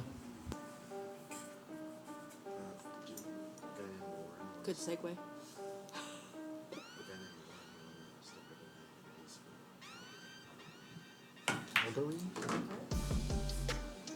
I'm just being told by our clock doctor behind the scenes that the name. What was that name again, Eric? Warren Venn. The win. Apologies if we're mispronouncing your name there, Warren. But from up in Calgary, in Canada, watching us tonight. Well, wanted to say welcome to the gang, man, and congrats on finding the hidden shark. And all you'll need to do is go ahead and send us a direct message with your email and your address where you'd like us to send your Sharky Waters sticker. And we'll go ahead and send you over a sticker of our shark character that you see. Well, you see the 8-bit one that was designed by our friend and former guest Cosmo, but we'll be bringing back the full resolution as you see it in our profile picture of the shark. We got a nice looking sticker of that. You can slap it on your water bottle or on the bumper of your car or wherever you like. Just our little way, pool case. Great looking combo there. We knew the combos were going to come. Frankie is so strong at combos. Phenomenal. But yeah, thanks to Warren out up in Calgary for watching and for everyone for all your support. Narrowly misses that 4-ball.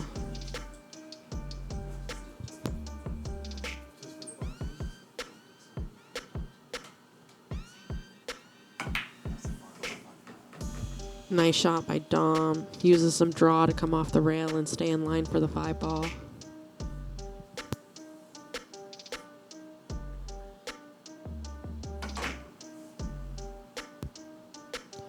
It's a thin cut on the 5-ball. He went for it and didn't quite get there.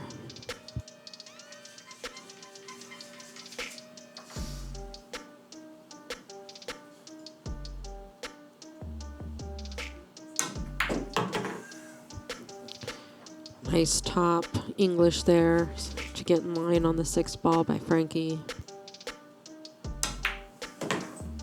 Great stop shot there.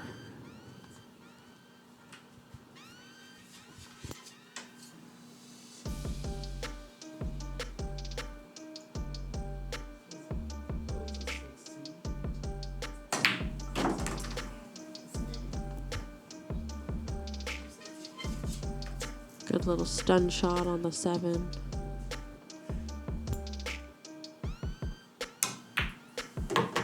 And he's out. That will bring the score 5-5.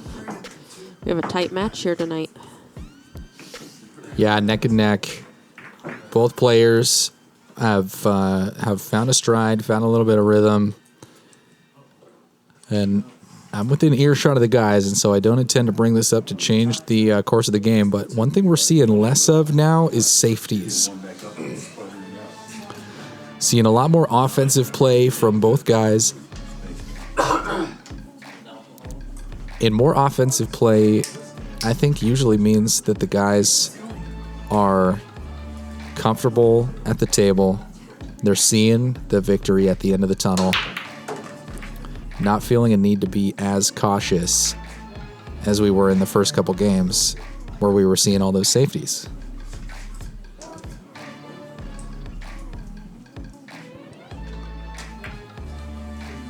Well, speaking of safeties, there's a hell of a safety right there. Yeah, that was a good safety from Frankie.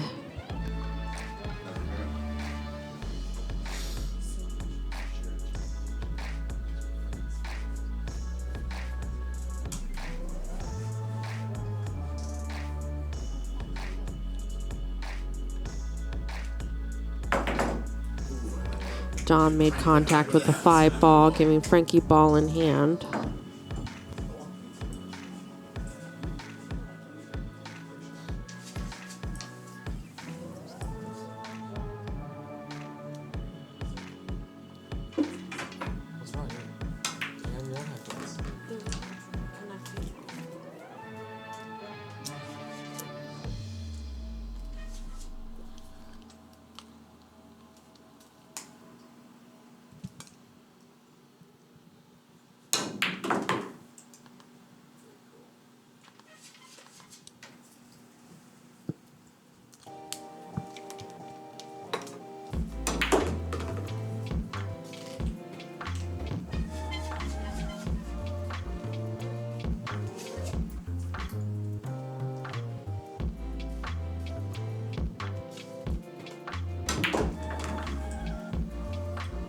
And Frankie is running out here.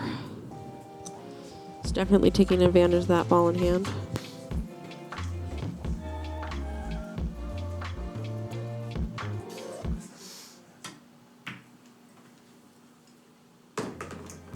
Nice soft shot on that 5 ball.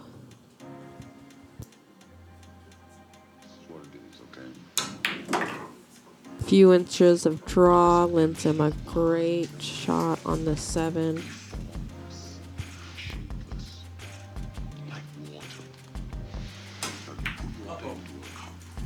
Oh, he just barely misses it.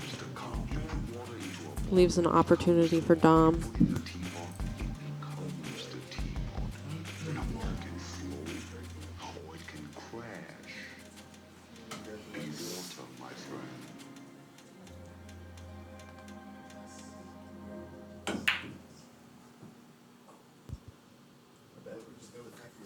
Dom tries to bank that 7 ball to get himself a nice shot on that 9 ball and just barely misses it.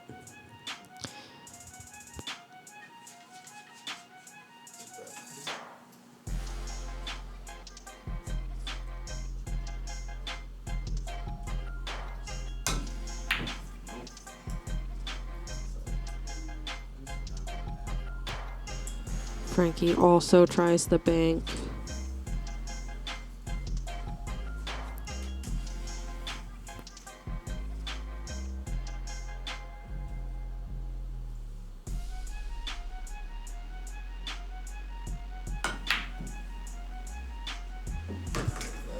Third time is the charm, and Dom puts down the 7 with the reverse bank there.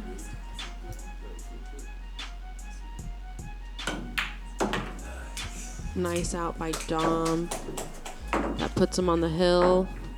It'll be 6-5 Dom.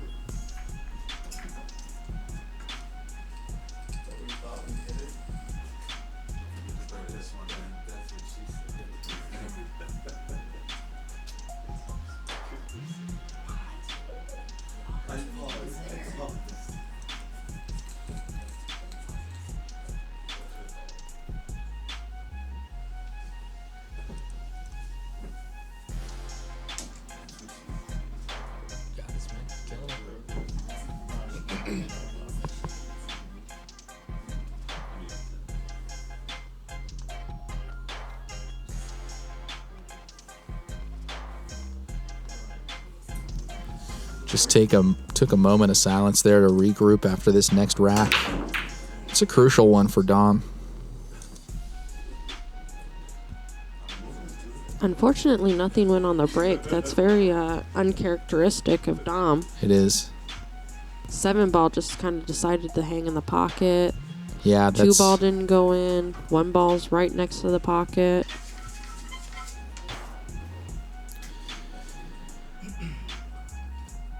And while you don't like a dry break, one thing you just got to remind yourself is there's just still a lot of pool to happen in this rack. Yeah, absolutely. A dry break's not the end of the world.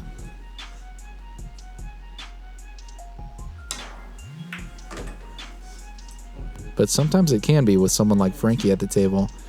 Well, it looks like the 5 ball might have something to say about this run.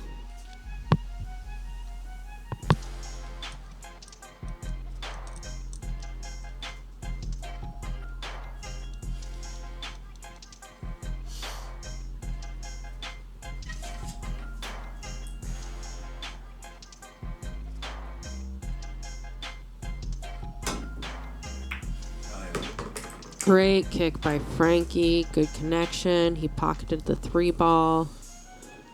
He can see the 4 ball through the 5 and the 8.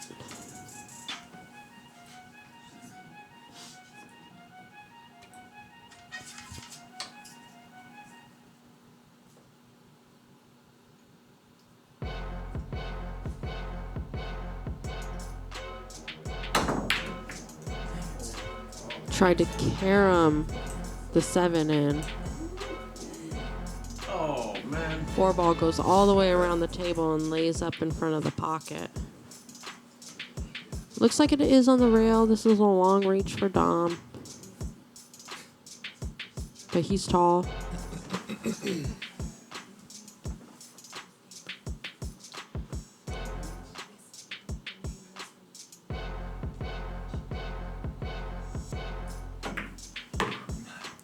Great shot. Some inside English. Oh, how about that leave? Yeah, he made contact with the fin. It ended up pretty good for him. Nice shot. Great lead for this 6-7.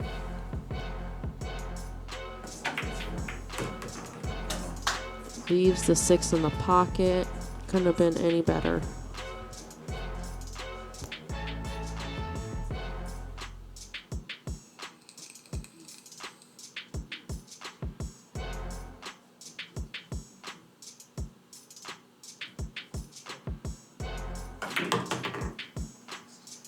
Nice little draw off of that 6 ball. Lines him up great for the 8 in the side.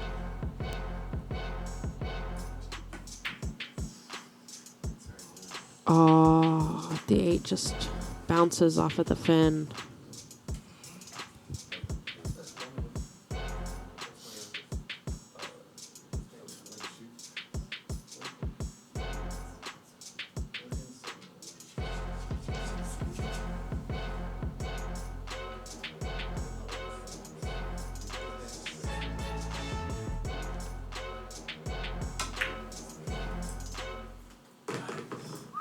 Nice bank by Frankie.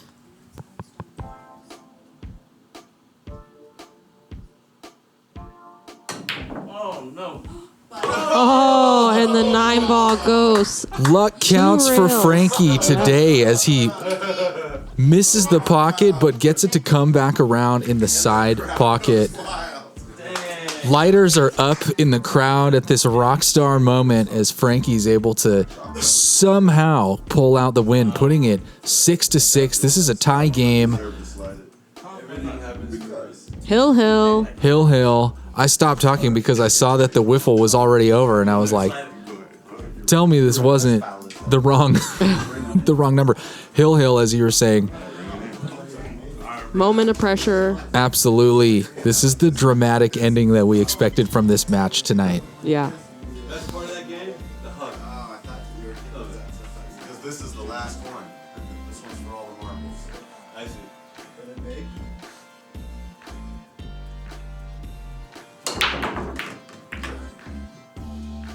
Huge break from Frankie. I expect to see this in the break pot. 2 balls on the break. 4 ball and the 8 ball is down.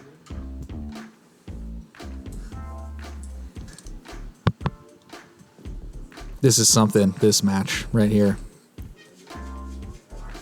2 really well matched players.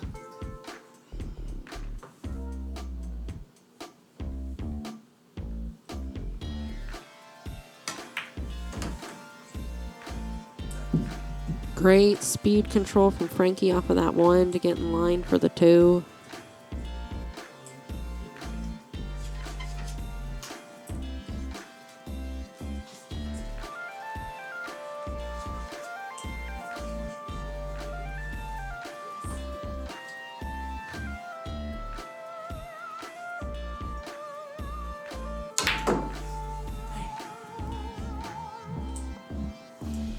Tries to punch it really hard there and just rattles out the 2. Yeah, it's hitting these pockets hard. A lot of times they're just gonna rattle and throw out of the pocket like that.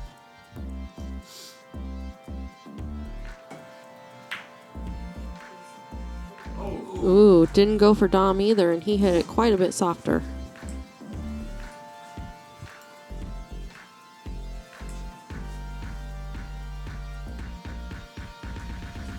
Doesn't look like he can see the ball past the 9.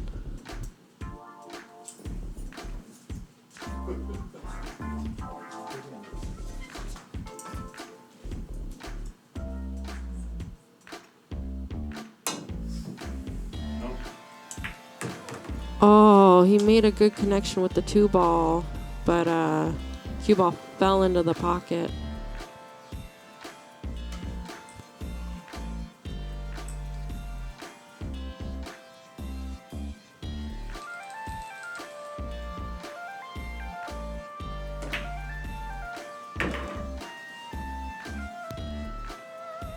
Good lead by Dom.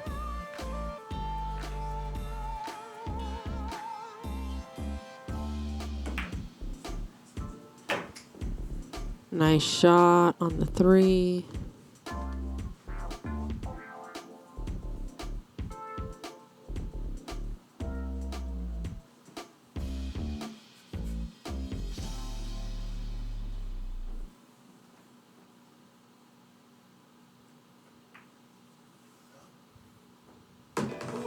Five ball barely falls with that soft shot by Dom in the side pocket.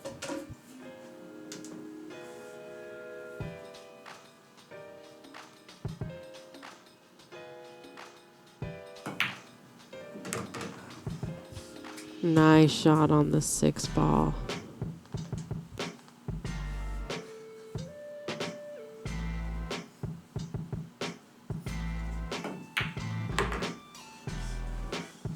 He's got a great line on this 9.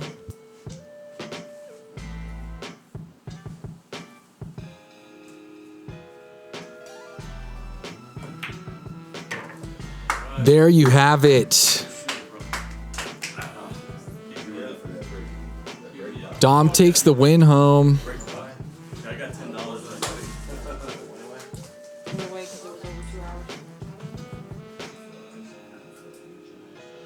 No, we're still, we're still live. Dramatic ending to this match. Hill, really well matched players.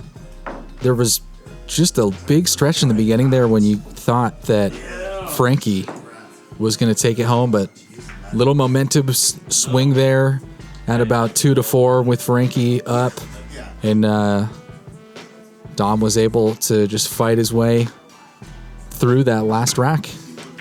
Killer play from both players.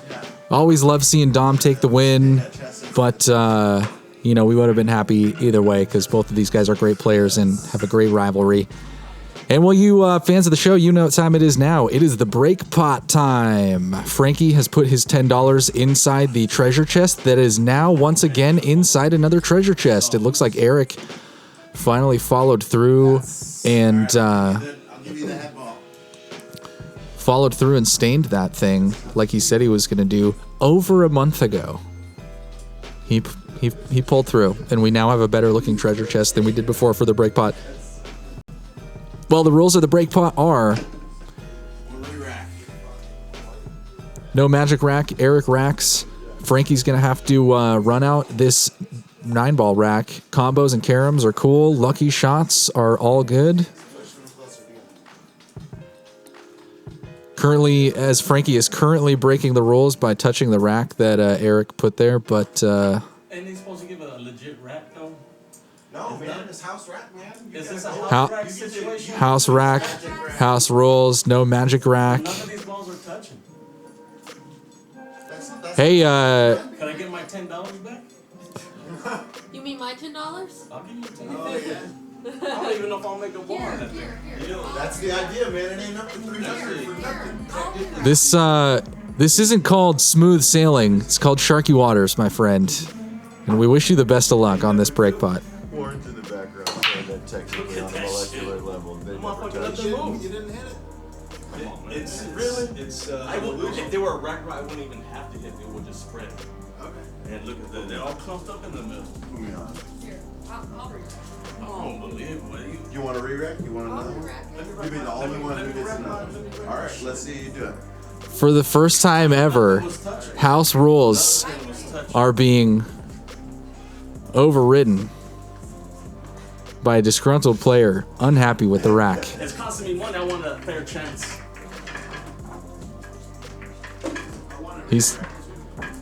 He says he wants a re-rack. If it's costing him money, he wants a fair chance. And Dom has opted to give him the fair chance. We like to poke fun and give people a hard time, but at the end of the day, we do want a fair chance. Here we go. The universe is going to about to speak. The balls never lie. 900.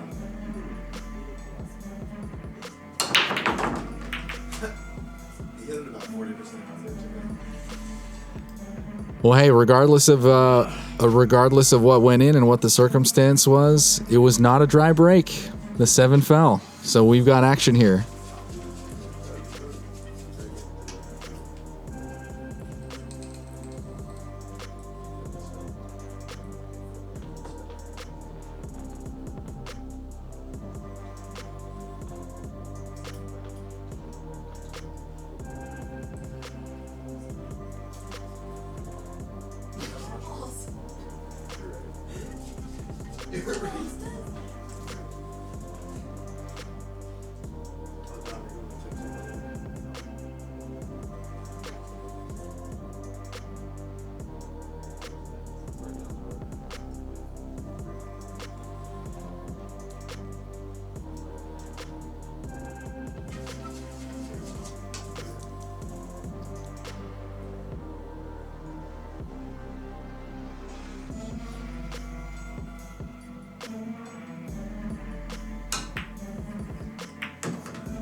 Oh no!